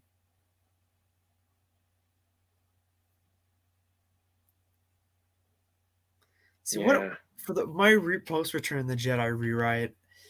Ooh, what's another idea I have? George Lucas potentially had the idea of having like Maul be in it. But what I'm And gonna Darth do is Talon. instead of Maul, some like the Inquisitor character before he gets defeated, he does kind of like he tries to do cloning research and stuff. Like he finds where like he somehow finds where Obi-Wan like buried Maul's remains and attempts to create a clone. But since the DNA is kind of like degraded, like he actually puts that DNA in a like some random Zabrak, and it kind of creates like a character who considers himself to be Darth Maul's son. He's like an orange-skinned Zabrak named Nail. You know, like Maul, Savage, Nail. Nile. I was kind of going for something like that. And he, even though he has a distinct, you know, personality from Darth Maul and is a completely different person, he has like some of his memories because he was, you know, partially created like from like a Spartai clone. Or I guess it uses like the Spartai clone technology to create him, and combined with some of the DNA, he has his memories. And he basically creates a crime syndicate. And this is another idea I borrowed. Like George was apparently going to have Talon. Yeah. He seems to really like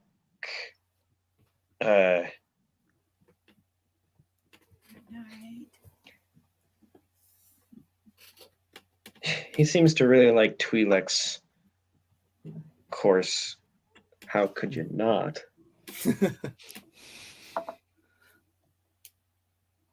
But like he sends this Twi'lek. She's not Darth Talon, but she just happens to be named Talon. And she infiltrates Luke's new Jedi Order under the name what's the name of that? Under the name Elima Rar. I think that was the name of a Twi'lek who joined Luke's new Jedi Order, but she takes that identity and she basically seduces not only Han and Leia's son to the dark side, but a few other students as well.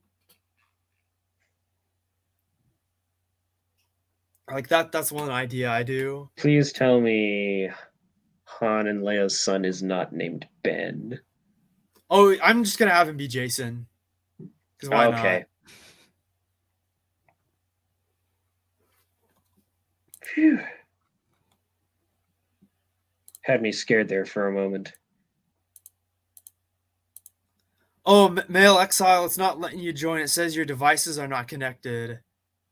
Is he on like mobile or something? I don't know, he might be. I've seen...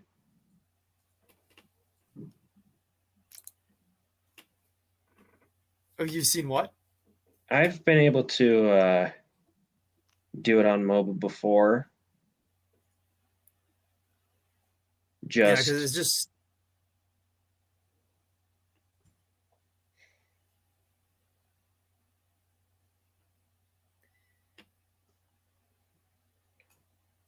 But, anywho. It's so funny, as I have so many great story ideas that would just, you know... that would fix their canon so much. What was another idea? Like, another reason why Luke really decides to go for rebuilding the Jedi Order. I'm kind of reworking one concept, the new canon kind of idea, the Grisk. Like, I'm gonna have the Grisk sort of, yeah, I'm gonna have them sort of like do like an invasion of the galaxy from the unknown region, like the Vong, but I'm gonna do what the original idea of what the Vong were gonna be, dark side force users, which is something that George didn't want. And there's the Grisk use an ancient technology, and I'm also going to bring this in to kind of fix a continuity error for the new canon. They have something called a Kyber drive, which is it's basically they have these giant Kyber crystals, and they use them to like power the hyperdrive technology. Because there's a few conflicting sources in canon about like there's one source that says like, oh, the hyperdrive is only 1,000 years old, but how can it be 1,000 years old when like the old Republic is like 10,000 years old in the new canon? So I'm gonna solve that issue by saying like, oh yeah, they're using Kyber crystal powered hyperdrive, so it's kind of similar to it. Oh, now we got a full house again. Oh Yo. wow! Oh, my And it's Brad Vile. chat has joined. How are you guys? Is this Okay. Male Exile? Yes, Male Exile has Hello. joined us, and Let's Nazo Servant freaking Arms. go. Hello. What's going on? Greetings. Nothing Having a much. cigar.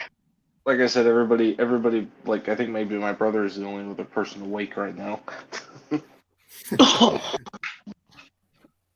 But you guys seem like I pretty must chill for a stream, spread- so Indeed. Huh. Yeah, hopefully Well, I'll thanks. start doing more streams like this in the future. I've been wanting to do that, but you know, like I said, just been feeling down and shy. Like there's a lot. Same Like, here, I've been man. a what? Same here, man. I'm a pretty shy dude myself. I've been I trying can to tell. I've been trying to prepare for making a YouTube channel, but I'm probably gonna move YouTube channels just because I'm trying to experiment on what I want to do with YouTube. Ooh. I've been debating going to there's a YouTube alternative called Odyssey. Yeah, I It heard started- it's run by Lauren Oh, Southern. Odyssey's pretty good. Odyssey is okay. Yeah, I like it a lot more than I like BitChute. BitChute looks like it was made. It's like really bad bathtub moonshine version of YouTube. Basically ghetto YouTube. BitChute used to be fucking cool. That and the But I- only channel I liked on BitChute, which was a channel that had a bunch of old movies full length for free. really? Kind of like what YouTube used to do. You know what? Just for They got rid iron. of that They got rid of that channel. They're just Enjoy Just your for you, cigar. Just for you, man. I'm giving a smoke out to you. ah, Classic. You're You're a reminding classy me man. of Carface right there for some reason. Smoking a cigar. Cigar. Hey, I'm doing the Pink Floyd advice, you know? Have a cigar. have a cigar, have a scotch, and Switch. scotch or whiskey. Wait, I those love are the this same brand. thing. Now I must spread the gospel of naked Scion.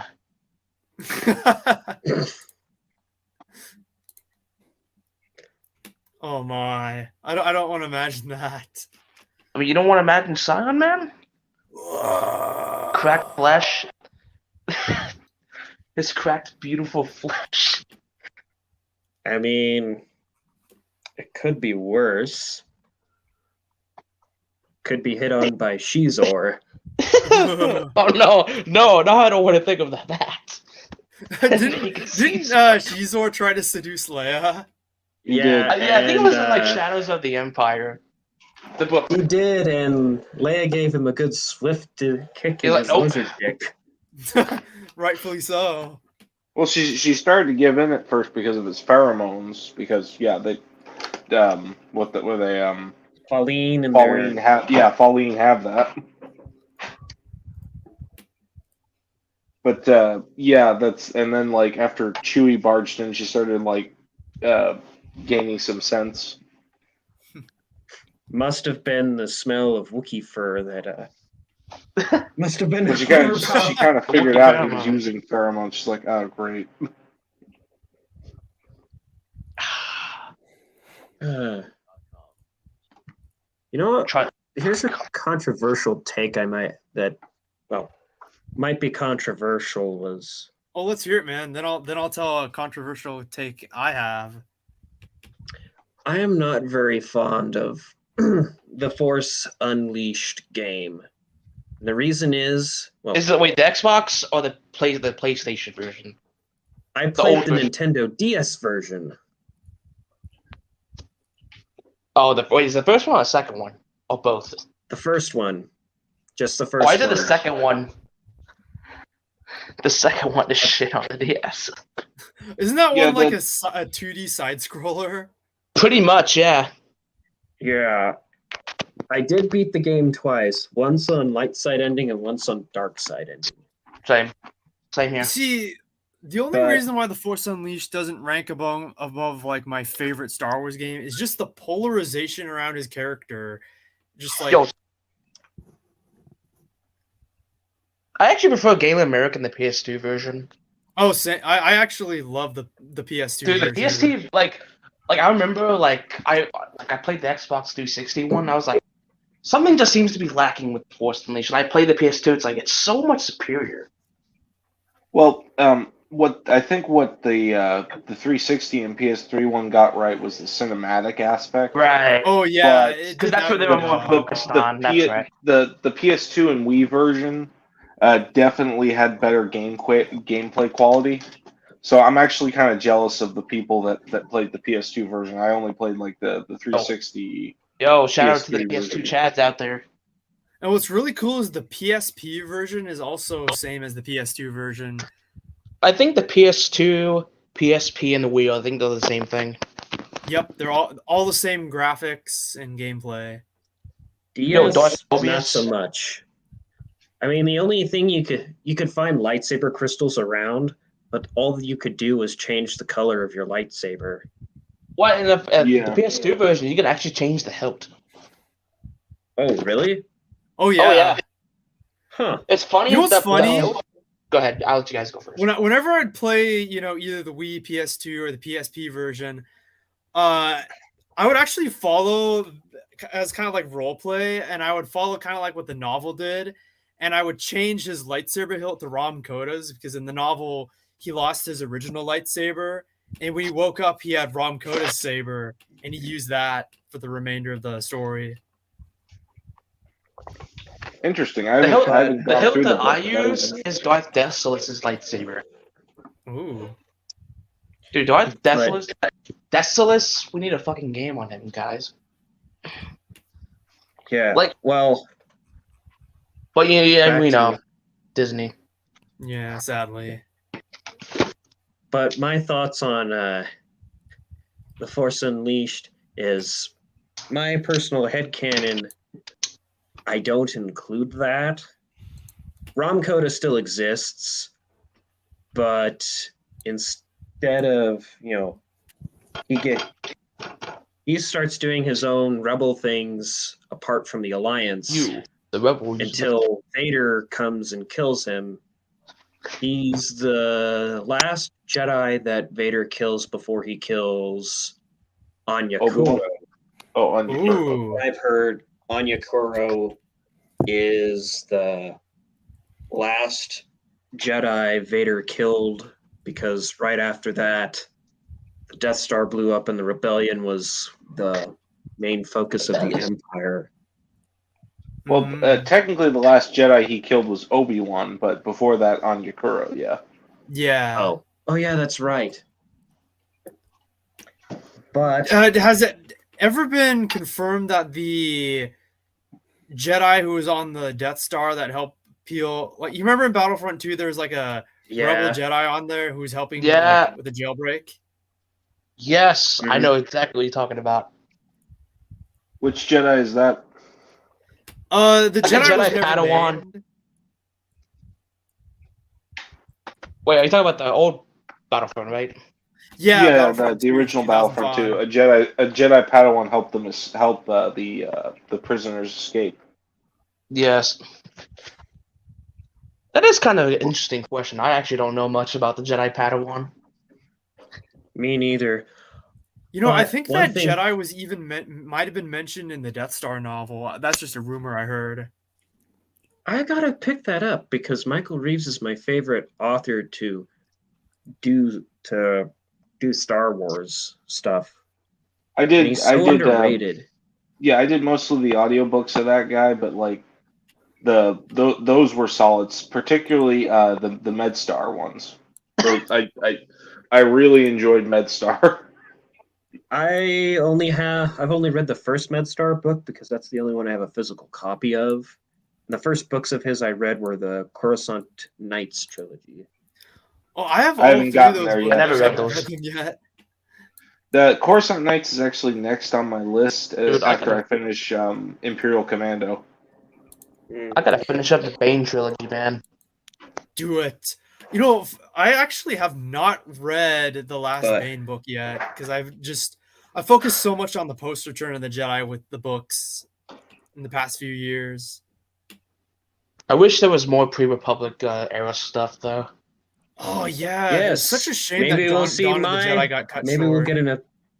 Dude, I want I'm more currently stories on my going boy through, King me. Adass. I'm currently going through all the old Republic stuff, and it's hit or miss, just depending. Like Revan was good.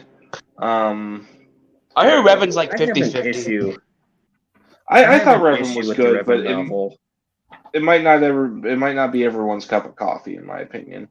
But I also cup of really cigars. liked. I really liked Deceived. That was a good one. Deceived I was actually think good. I Deceived's have read interesting. Deceived. Red Harvest was just kind of okay, but that's because I'm not Dude, huge on the I'm so horror excited genre. on reading Dawn of the Jedi.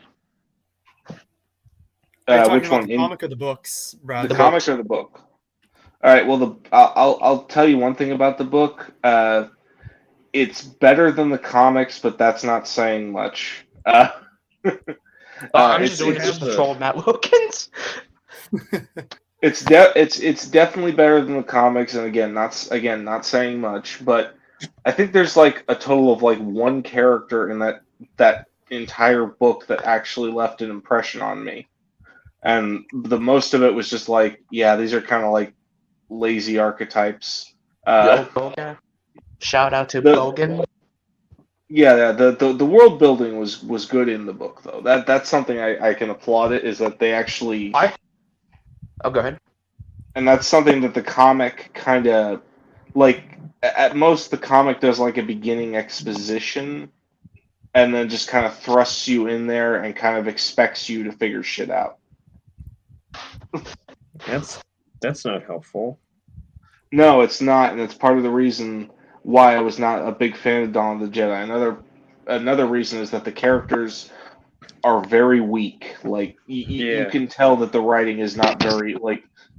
Yeah, this is really basic. Why? It doesn't help that they're rushed towards the end to quickly finish it. Oh yeah, no, that finale was rushed as hell. Like it could have been so much better if it allowed to do like they probably would have done like 50 issues. Yeah. They had one character in that comic who I thought was going to go on a particular path, but she ended up going on a completely different path. Like they had her as kind of like one of the main characters that was like doing stuff, and now all of a sudden she's like a meditative monk most of the time. Yo, monks are based. Well, here's the thing. Like normally when you think Jedi or even Jedi, you think warrior monks. They spend some time in adventure other than meditating. By the third arc, she's like meditating throughout the entire story, like and just contemplating and thinking. She's not really doing like any of the previous stuff she was doing before. Mm-hmm. And depending on how you look at it, maybe that's a character growth. But like you had a bigger role in the previous story, and now you're like very minimal now. Like it's like they set you up but didn't know where to put you. To put it together. Yeah. What did you think of what's his name? Zesh? Zesh is okay. I've seen better written characters than him though throughout For me, he was like the most comics. memorable character from the comic. I'd say design wise, yes. Character wise, not so much. Design wise, definitely. I really like his like suit, his helmet, that the whole his whole visual aesthetic is really great. Mm-hmm. It's just a shame it's wasted on a character. It's kind of like Warb Null from the Freedom Ad Uprising. I was sad he got killed off so quickly by Ulick. Yeah, well, that's what I mean. Like Warb Null, it seems like he was going to be like the next big bad in that story arc, and then he gets killed off within like the first 5 minutes. I'm like, okay. You know, I'm so you hear glad about that Freedom right Ad? before the EU got ditched, they did like a short story that expanded upon him. Warb Null? Yeah. A character, reusing a character, now that we're on that subject, and If we didn't add Sort of rolling in go- the tomb. and sort of to go back to my original statement on on the Force Unleashed, I was kind of unimpressed with Galen Merrick, but after listening to a fan rewrite "What if Starkiller survived the Force Unleashed" by Boofire 191, Oh, before God. he completely gave up on Star Wars, I thought, oh, this is kind of neat. So I kind of decided to reintroduce Galen Merrick, but in my headcanon, but as a student of Luke's Jedi Order, and he's one of the students that he joins around the same time as Jaden Core. Interesting. Oh. Yo, Jaden Core. The main character in Jedi Academy. The Academy. Yep. The game. Rosh Pennon. The Chad. Rosh Penna is the furthest thing from a Chad. He's my Chad. We all know who I the mean- true Chad in that game is, Bradley. Oh, yes, Rax Joris. Drop your Your laser lasers. sword, Jedi. I hate that fighting that guy. An Every Imperial time I come up officer with- so fat he refuses to button his uniform. I aspired. So he's a Russian military inspector. Duh. Will he let you out of your cell?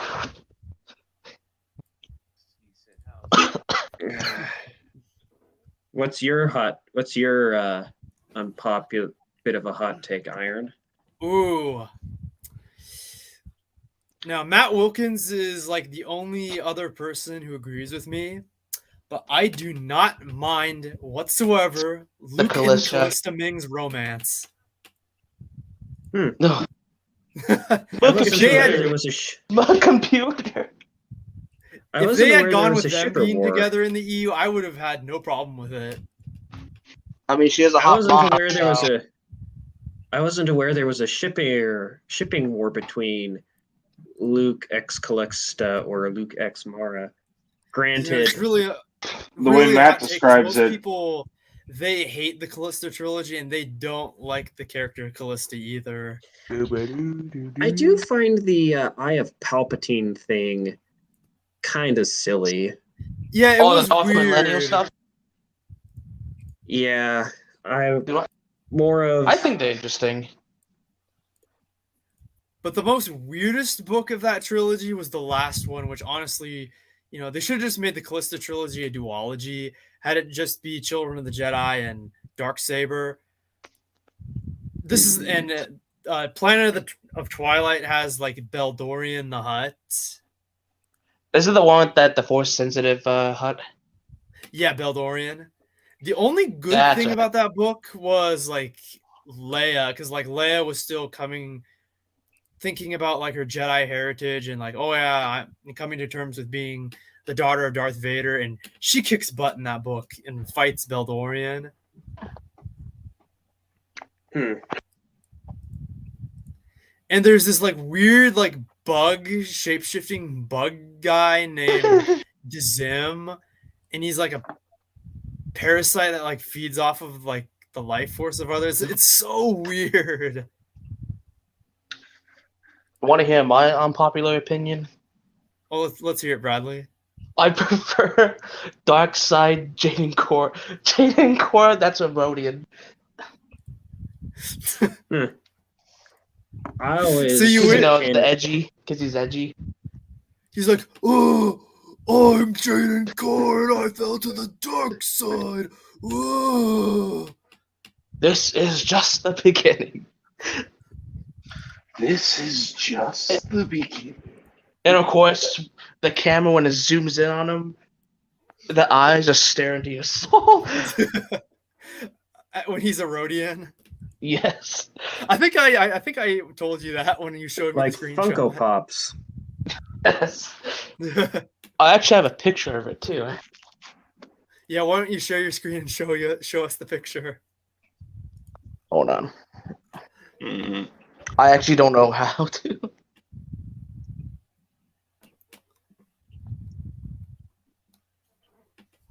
Thing it won't let me send pictures on here. Damn. You know what's funny is people who haven't read the EU and like those articles that spread misinformation claim, oh, Luke Skywalker fell in love with a ship, or oh, he fell in love with a computer, man. Yo, voice see sensitive the- droids? Do you see the present screen option on Streamlabs? No, I don't. But it's like if those people had actually read the book, like they find out, oh, it's a Jedi spirit who's trapped inside of a computer named Callista. Yeah. Though, as Shout Tad out would to say, stuff. don't let them know. Then they'll find more ammunition against us. The North Force. And Of course, they also made Jackson canon too. So oh, they did, yeah. and, Jackson the Rabbit. We They can't also have made Dirge canon anthropomorphic in the animals Dr. in Star comics. Wars. oh, did they tone Dirge down? The Jedi? Yeah, I haven't read Dr. Aphra, so I can't comment. Dr. Aphra basically became Harley Quinn of the new canon. She essentially is in a way. I remember at Comic Con there was like a lot of Star Wars comics on her. They were selling a lot of Dr. Aphra comics. Wow. There was another contradiction that I found out was not a contradiction at all in the expanded universe. And that was the whole thing of like, oh, Luke had a different mother in the expanded universe. But it's like if those people had actually read the entirety of, or even bothered to read the Black Fleet Crisis trilogy, the person who claims that like, oh, I know your mother and I can take you to her, like she was just lying and manipulating the Luke the whole time. Well, yeah, that's I want to create a Von Habsburg character in Star Wars. Oh boy, the Habsburgs, man. Especially the Spanish. Oh yeah, because you guys know what happened to the Spanish Habsburgs, right? they inbred themselves to death. Yes. Yes. it's a galaxy of incest. I had that. I saw that was one of the rules in that little group chat you created on Twitter. Yeah, that's And then there's also You know, I was about to comment. I was like, "Oh man, I can't show my Charles II video there."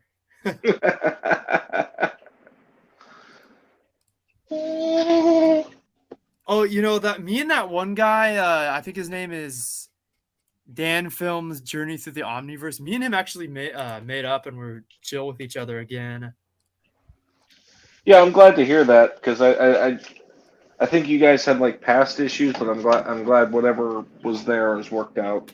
You know, I think we were arguing over like we might have been arguing over the Starlog magazine quote or something like that, or he because he might have had like the literal interpretation of it. And maybe back then.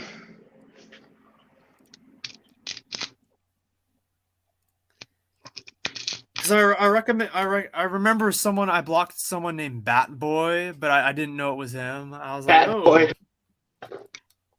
It's that same guy I argued with and blocked for some reason. Bat Boy. Sounds like a rejected DC hero. And I was messaging that guy back and forth like through various times throughout the day, and apparently he had an argument with Force Wave. Every time I hear about Force Wave, it's never something flattering. Yeah, like he's like a Starlog quote humper, but he's also like he will do anything. Like you say one negative thing about the sequels, he'll like come after you and argue with you. Which I don't mind his opinion on the sequels because I don't care if someone wants to like it. It's just my problem is that he's a Starlog quote humper. Yeah, no, that makes sense. And what exactly was Star? Like I know I've seen the quote before. Starlog was like a science fiction magazine that went back to like the 70s. Ah. I am the Starlog. Most Starlog quote, man.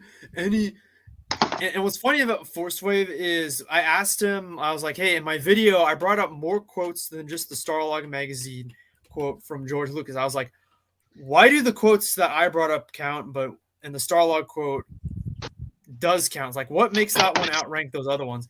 And he couldn't explain to me. He couldn't explain or reason or answer that question. He couldn't give you a reason why only the Starlog. It's because it's kind of that selective thought process of like, only this press matters because it's relevant to me or something. Yeah. But like, I'll say this based on because I have seen the quotes of like George saying, he doesn't consider the EU part of his universe, as well as the previous quotes beforehand where he considered that it was part of his growing universe. Yeah, and that's the problem because Force Wave just said he skimmed through the video. He didn't watch the whole thing. Like he didn't understand. Like one of my points in the video was that Lucas is not a consistent source on canon because he contradicted himself a billion times, and only his company were the ones that consistently said what was canon and what wasn't. Yeah. No, that's exactly what I mean. I mean, like, because Lucas is and this isn't meant to be disrespectful to him, because he kind of flip-flops a lot, because remember, he's the creator of Star Wars, so he's allowed to change his mind on something. Yep. But basically, this is kind of like the thought process, and I don't think a lot of people like it when I say this, but this is just how I say it. George cared about the EU, then he stopped. He cared about TCW, then he stopped.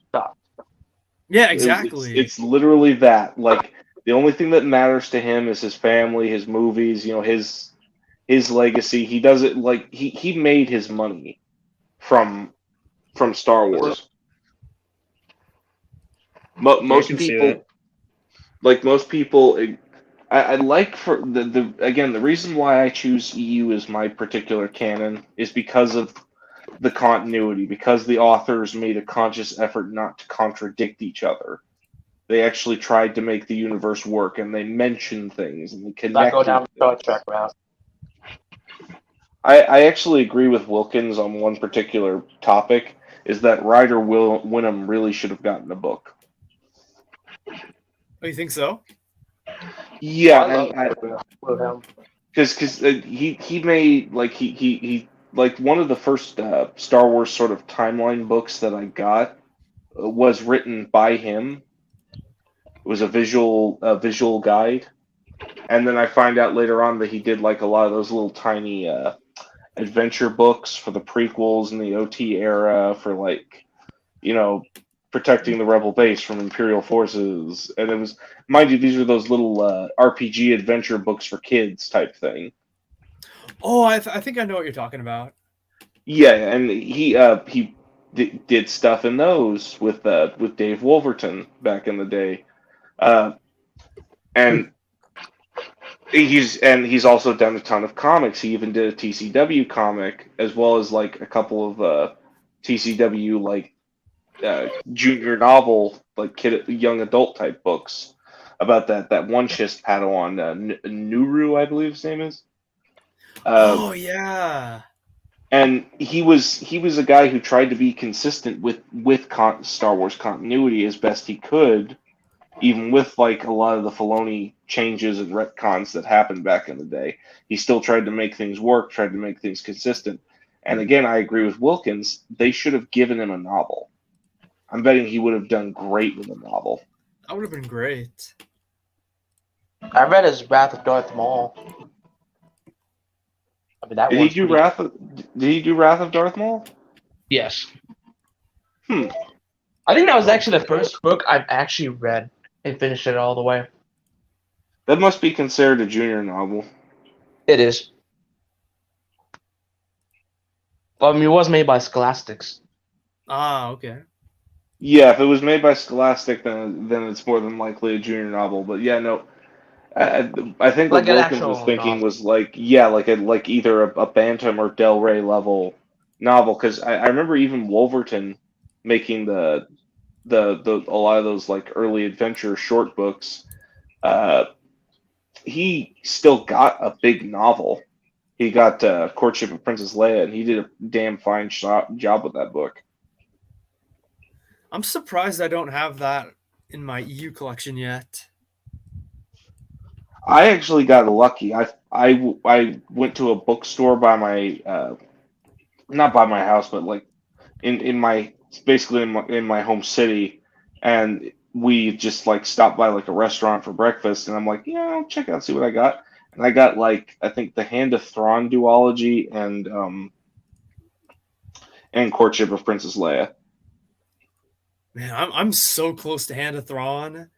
And after that, I'll probably read Young Jedi Knights, then Junior Jedi Knights, and then start New Jedi Order.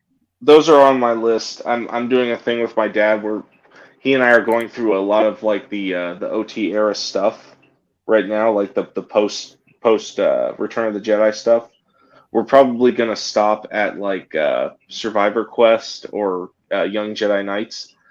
Check out like a lot of the prequel stuff, then go back to the Vong era.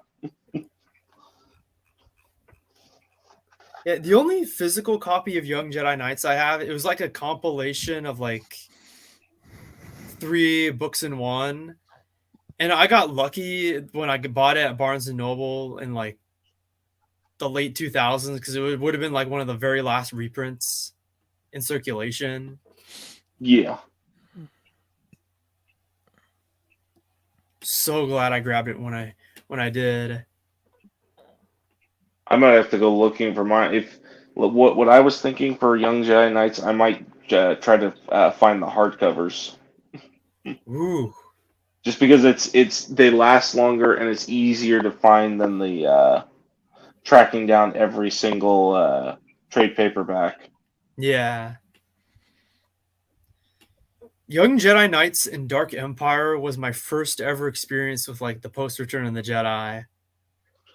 I think I had a few other experiences, particularly the Jedi Outcast, but like I got Dark Empire sometime when I was a kid because I was really like back then I was really curious about it. Nowadays it seems kind of silly, but as a kid I absolutely like loved Dark Empire. like when I was younger, and again like when I saw like in that Ryder Winham book, the visual guide, I saw some stuff about Thrawn. I looked at Thrawn and I kind of just turned the page because I'm like, yeah, that's not super interesting to me. I remember when I was first reading years later, Jedi I was like, Knights, I was just like, what? I was like, what? Luke rebuilt the Jedi Order? I was like, what?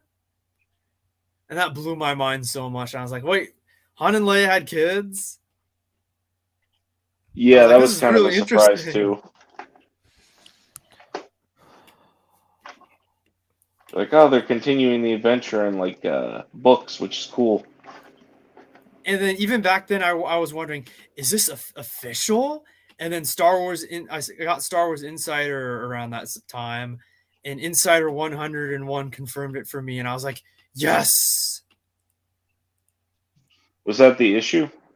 Yeah, Insider 101, they did like a short little article about the expanded universe, and they said like, oh, unlike, properties like Alien or like Star Trek that has spin-off material, like the Star Wars EU is official.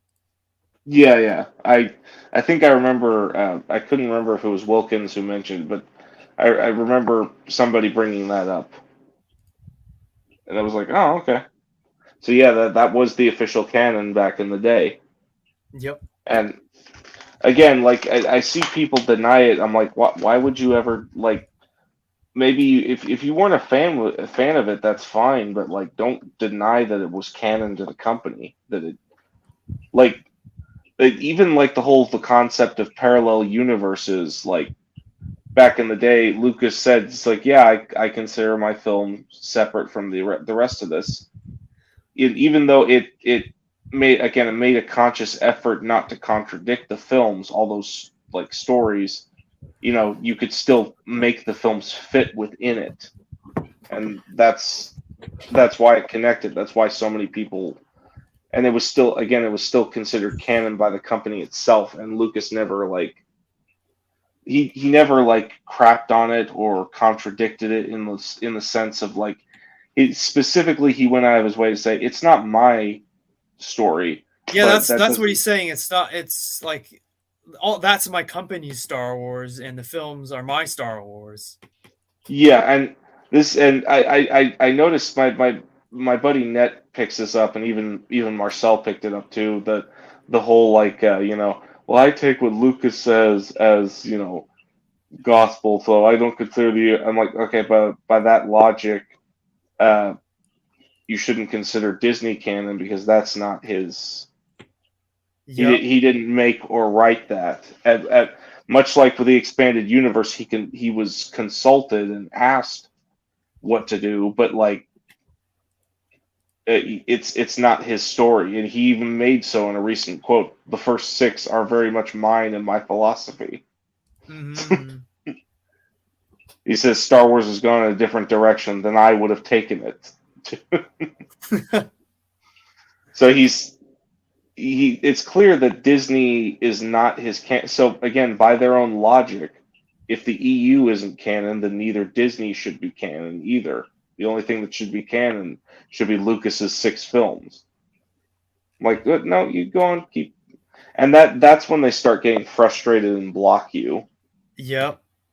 And this is my personal opinion. Pick your own canon. It does, and there's no reason you have to be beholden to just one. There are people that love both the Disney and the EU and can enjoy both. And I'm like, fine, that's great.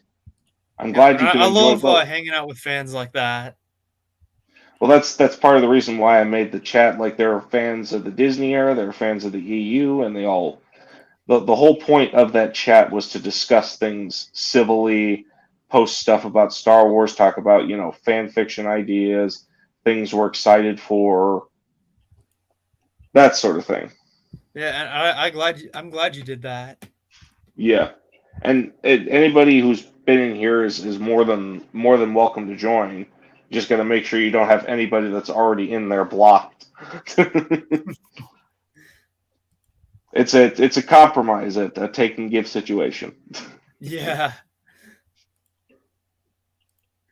It really weirded me out to find out even some of the people that are in there, they're straight up Disney canon over expanded universe in some respects, were actually blocked by Wikipedia. So I had to repost the images within the chat so that they could see them. Wow. Yeah, I was like, wait, you guys are blocked by Wikipedia? That's weird. They really respond well to the block button when you say something that they don't like. Basically, I don't stir up the pot, so Wikipedia hasn't blocked me. I've mostly left positive No, you have. I've noticed. positive comments in the whenever Wikipedia posts something. And this is something I was discussing on Lance's stream too that I talked about with Marcel was like Andor isn't a controversial thing, so not everybody's talking like there are a few people talking about it in a negative light, but for the most part, everybody's like, yeah, it's a slow burn. It's interesting. I'm curious to see where it's going, that sort of thing. And because it's not stirring up any sort of like racial controversy or stuff, like what happened with Obi-Wan or Boba Fett or Mandalorian, because there was always some sort of controversy surrounding those shows. Yeah, because there's not a big controversy surrounding these shows. All those controversial groups, they're bored. They don't have anything to do. So like, oh, I know. I'll piss off some EU fans by saying it wasn't canon or something like. I'm like, oh my god. I'm like, these guys like they cannot survive without the controversy. It's that dopamine hit that they need in their brain to make them feel good about themselves. Ugh, yeah. That's just how I see it. I'm like, you're intentionally stirring up the pot. Like people in the expanded universe, they're enjoying their stuff and being left alone. People in Disney canon are enjoying their stuff and being left alone. We're all just trying to get along. Nope, I'm gonna put a huge wedge again. That's just the way I've been saying. That's part of the reason why I tried to stay out of like Twitter discourse at this point, because it's just dick measuring contests at this point. Yeah, the only people I've gotten the argument with is the Starlog quote humpers, but other than that, I've been mostly chill. That makes sense. Yeah, there was some people I used to be real chill with, but because they start pushing a particular narrative, I'm like, okay, I'm backing off from you there. Like I'm friends with a few Disney fans, and even they don't like pretend that the EU was never canon. They know I wouldn't like bullshit or make that up. And that's one reason why I like Wilkins, is that this man has no reason to bullshit anybody. He's a married man. He's got kids. He's happy with his life. He has like a huge Star Wars. He would not have invested that much into that big of a collection if he didn't like think it was genuine, basically. Yeah. He would have been like, yeah, Star Wars is a lie, sold it off, nothing, Because he seems like that type of guy. He doesn't have a Twitter account. He doesn't get involved in unnecessary internet discourse. Like I remember early on, he was a bit defensive of the expanded universe after the Disney purchase, but he mellowed out after that. Like, I'm back. Yeah. But that's kind of what I mean. Basically, is like you can either be part of the unnecessary fight or sit it out. Like people denying that the EU was canon is still a hot button for me, but at the same time, I'm like, meh. Yeah, for me, like one of the reasons why I made the Force Wave response, or there's two reasons. Like I see people use that as like one of the most definitive arguments, and if I have like the video, like all my arguments laid out in one video, all I'd have to do is just send it to them, and I say, all right, watch it, don't watch it, whatever. I said my piece. I don't think I've seen your video. Is it George Lucas inconsistent opinions on the expanded universe? Oh, mine is called A Response to Force Wave 1139's Did George Lucas Consider the EU Canon? I posted it like 8 months ago. If you scroll down. Yeah, I'll have to It's scale like your it's like in channel to. February, I think. A good video was Tad Larkins. Oh, there it is. Ooh, 2 hours. I'm gonna need popcorn for that. Like Sure. literally nobody's been I've- able to debunk that video. Nobody. What, Tad Larkin's video or yours? Oh, mine. Yeah, no, I sat through Ted Larkin's stuff, and I like it, but like there are some friends, like I have a friend who's like a big fan of TCW, and I keep assuring him, I'm like, you can still like that show and like other Star Wars stuff, and it doesn't make you any less of a Star Wars fan. Yeah. Like either way, in my opinion, you are still a Star Wars fan. That is not going to change. And I told him, like, he won't watch that video because he feels like Larkin is too aggressive, and that kind of is. But Like, again, in like, my video, when I discuss TCW and the Force Wave response, I even say like, oh, I'm not trying to trash it or anything, because I was like, and I say I still have nostalgia for it, and there's some things I like about it, you know. well, I actually kind of owe TCW because it was one of my stepping stones back to the expanded universe. When I watched it the first time, I'm like, oh, this is really good, and then I after watching Larkin's video, I understood like the inconsistencies. I'm like, oh, okay, I see the problem there. I see why that doesn't fit, and it actually got me into like some of the comics, like the multimedia project ones in particular. You know, That got me around into more 2006 and or more. 2007, when I was really getting into the EU, that was when I read the Clone Wars comics. So I did notice some of the inconsistencies, you know, going into to TCW when it was airing on Cartoon Network back in the day. Yeah, But then that video opened my eyes even more to like the stuff it did to continuity, and I was like, well, I knew about some retcons, but not to that degree or extent. yeah, and I people say that like the clones weren't unique in the expanded universe. I'm like, I would argue oppositely because they're kind of more. I'm like, even the run-of-the-mill clone troopers can actually break their programming. Because if we're using examples from the EU, Core from the regular clone trooper Core from Republic Commando novels, he was like just a regular clone trooper who lost his hands and had like mechanical ones. After like one of the Republic Commandos, Phi, got like a serious brain injury and he had to take time to recover. Core actually ended up putting on Republic Commando armor, and they taught him how to, fight with better weapons and whatnot. And he kind of like developed his own personality from that. So even the run of the mill clones can learn, but you kind of have to have people show them Yeah, a life outside the military. Whereas in TCW, they just have it. And what's funny is the clone stuff was always the best parts of TCW for me, anyway. Oh yeah, no, it did show them the individuality of them. And I've talked about this on Twitter before. People had the argument back in the day of like, what, the clones would never betray their Jedi generals. I'm like, okay, now look at it from the clone troopers' perspective.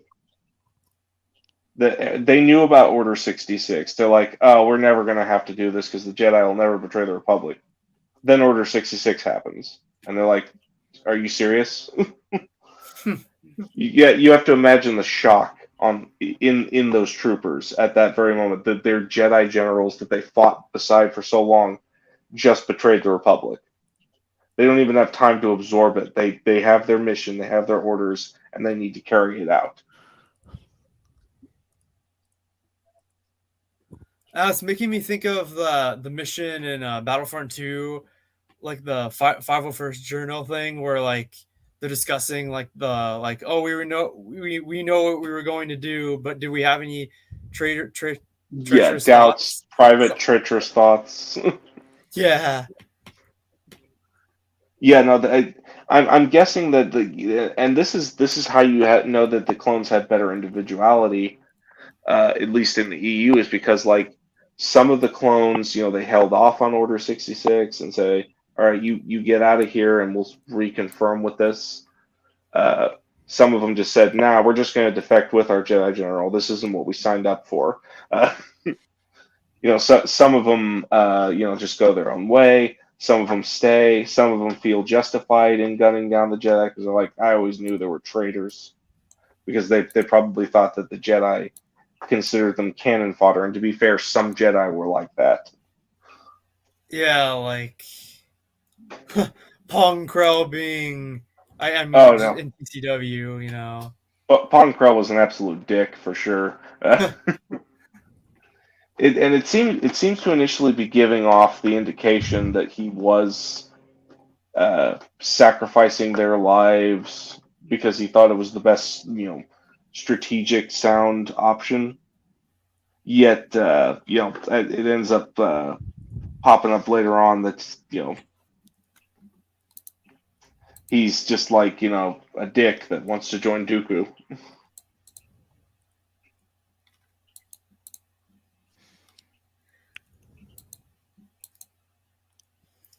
I think one thing that would have made that work is if he actually contacted Dooku, because even if he did that, like, Dooku might not just immediately accept him, you know? Well, again, if we do consider the expanded universe, we know for a fact that Dooku is not above recruiting fallen Jedi to acolytes. Oh, yes. In the comics, he had Tolskor, Ventress, Kadrian Say, even Sato, Voss. Trenox. Oh yeah, from that one game, Sato, Trenox.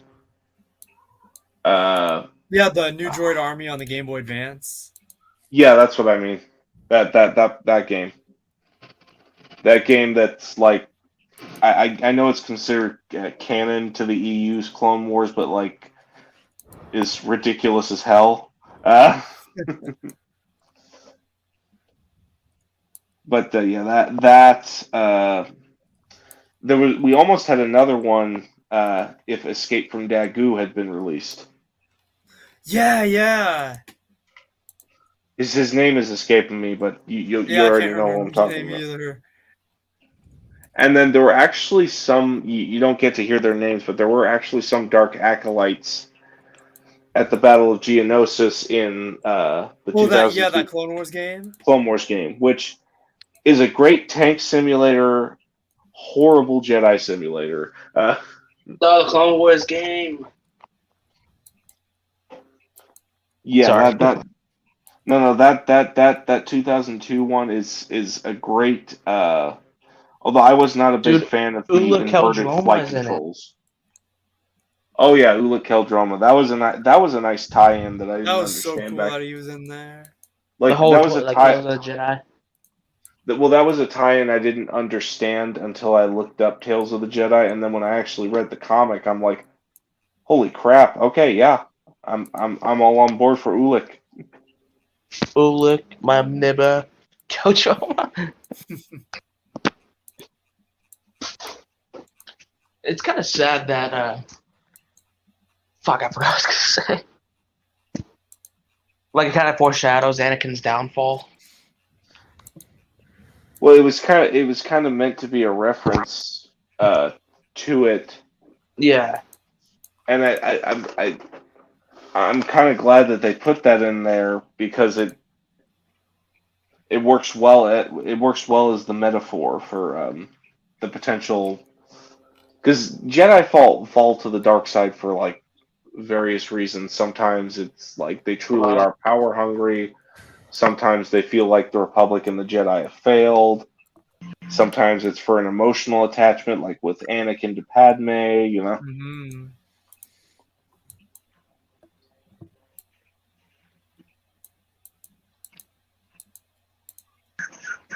Mm-hmm. I Also, yeah, speaking of Tales of the Jedi, I remember when I first read it, I kind of blew my mind. Because I was just blown away by the fact that, like, oh, you can have Star Wars but not have, like, any iconography or famous characters from the movies. Just have something that's its own thing. Oh yeah, and in my opinion, it worked so well. One of the things that I absolutely love about Tales of the Jedi is a lot of the Jedi characters. Oh yes, Characters like Vodosius Boss, Master Thawne, Odan just like, or even his Odan Master Uru, which is basically just a brain in a glass, like a crystal jar. I thought he was like a jellyfish. He kind of is a jellyfish, but he's also like a sentient brain-looking thing, if I recall.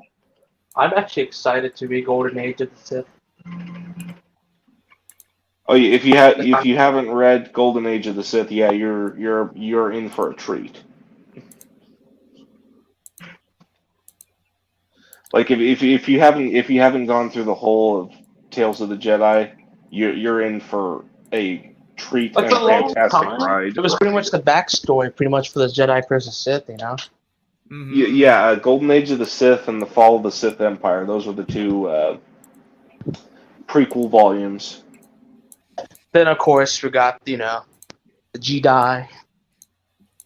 Oh, Dawn of the Jedi. Yeah. I'm not gonna lie, I am not a big fan of that comic. I'm still glad I bought it, so I can tell people not to buy it. But like, I'm not a fan of that one. That the characters are so weak there. I like some of the ideas and the designs. Yeah, the design, the world building was good, but just. Oh no, the world building is bad in the comics. It's better in the book. The book has better. Yeah, no, the book has way better world building than the comic. I felt like the world building in the comic was very minimal and very bad. Like it just kind of throws you into that universe, and it's like, well, here it is. This is the rules. And you're like, well, that doesn't make any sense. I kind of want more details. Nope, this is what you're getting. Oof. You know when Han calls you Jedi? Yeah, I think that's where the whole Jedi thing came from. Or it could just be a slang for Jedi, Jedi. Yeah, that makes sense too. But yeah, with like I like the idea of the Thoyor. I like the idea of the Force Saber and the Dai Bendu. I like that too.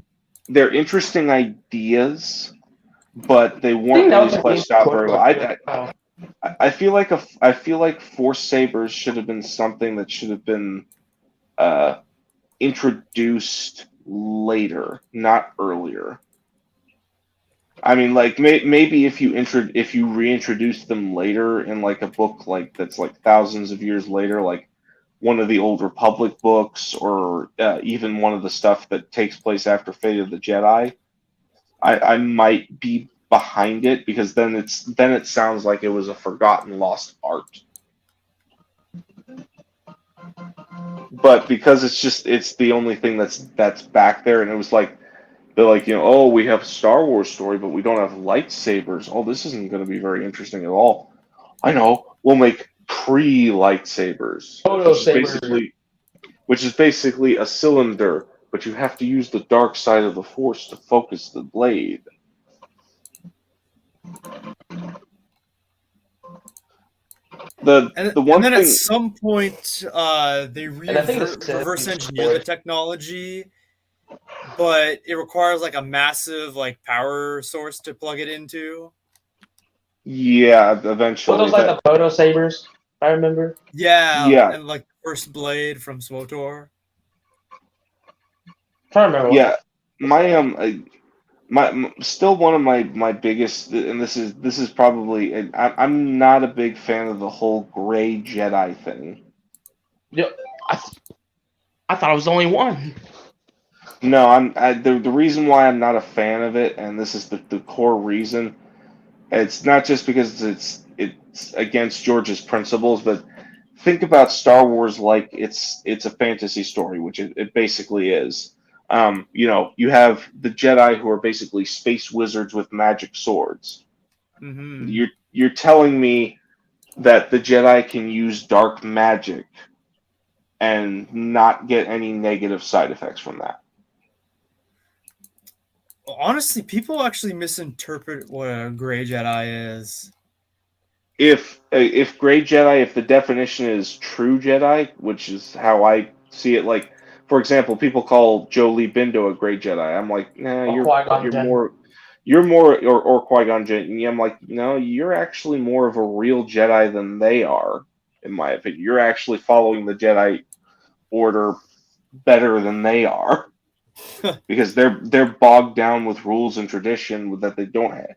They don't even have like the slightest bit of wiggle room.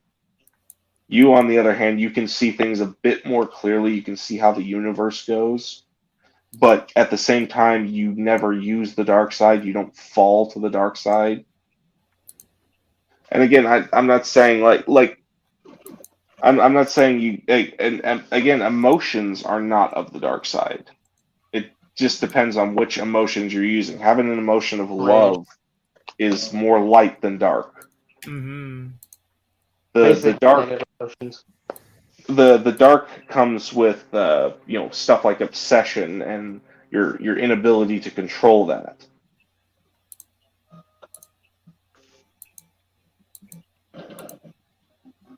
Precisely.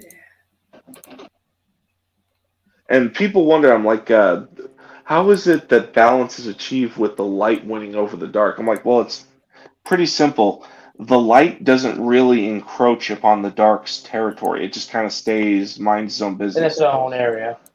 Yeah, the dark, on the other hand, will always encroach upon the light's area, and it'll keep poking and prodding and pushing until the light eventually pushes it out. And that's how the balance actually works.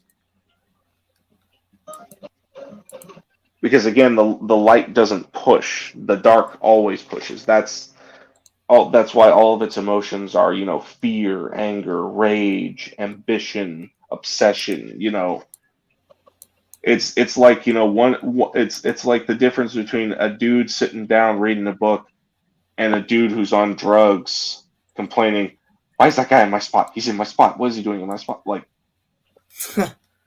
like that's what the dark side is. It's like a guy on drugs going, that guy's in my spot. Get out of my spot. You better get out of my spot. That's my spot. This is my spot here too. But that's my spot. Yeah. And that's pretty much how the Sith versus Jedi. The first Jedi split happened. And the Jedi is just sitting there. He's the light is just sitting there. He's just like chilling, reading a book, or meditating, or maybe just practicing his martial arts for fun.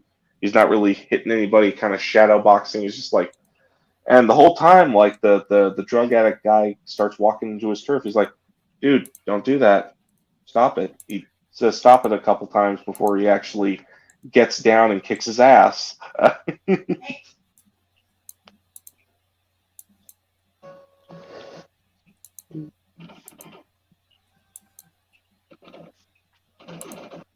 Holy crap! It's late. Whew. Yeah, it's all morning.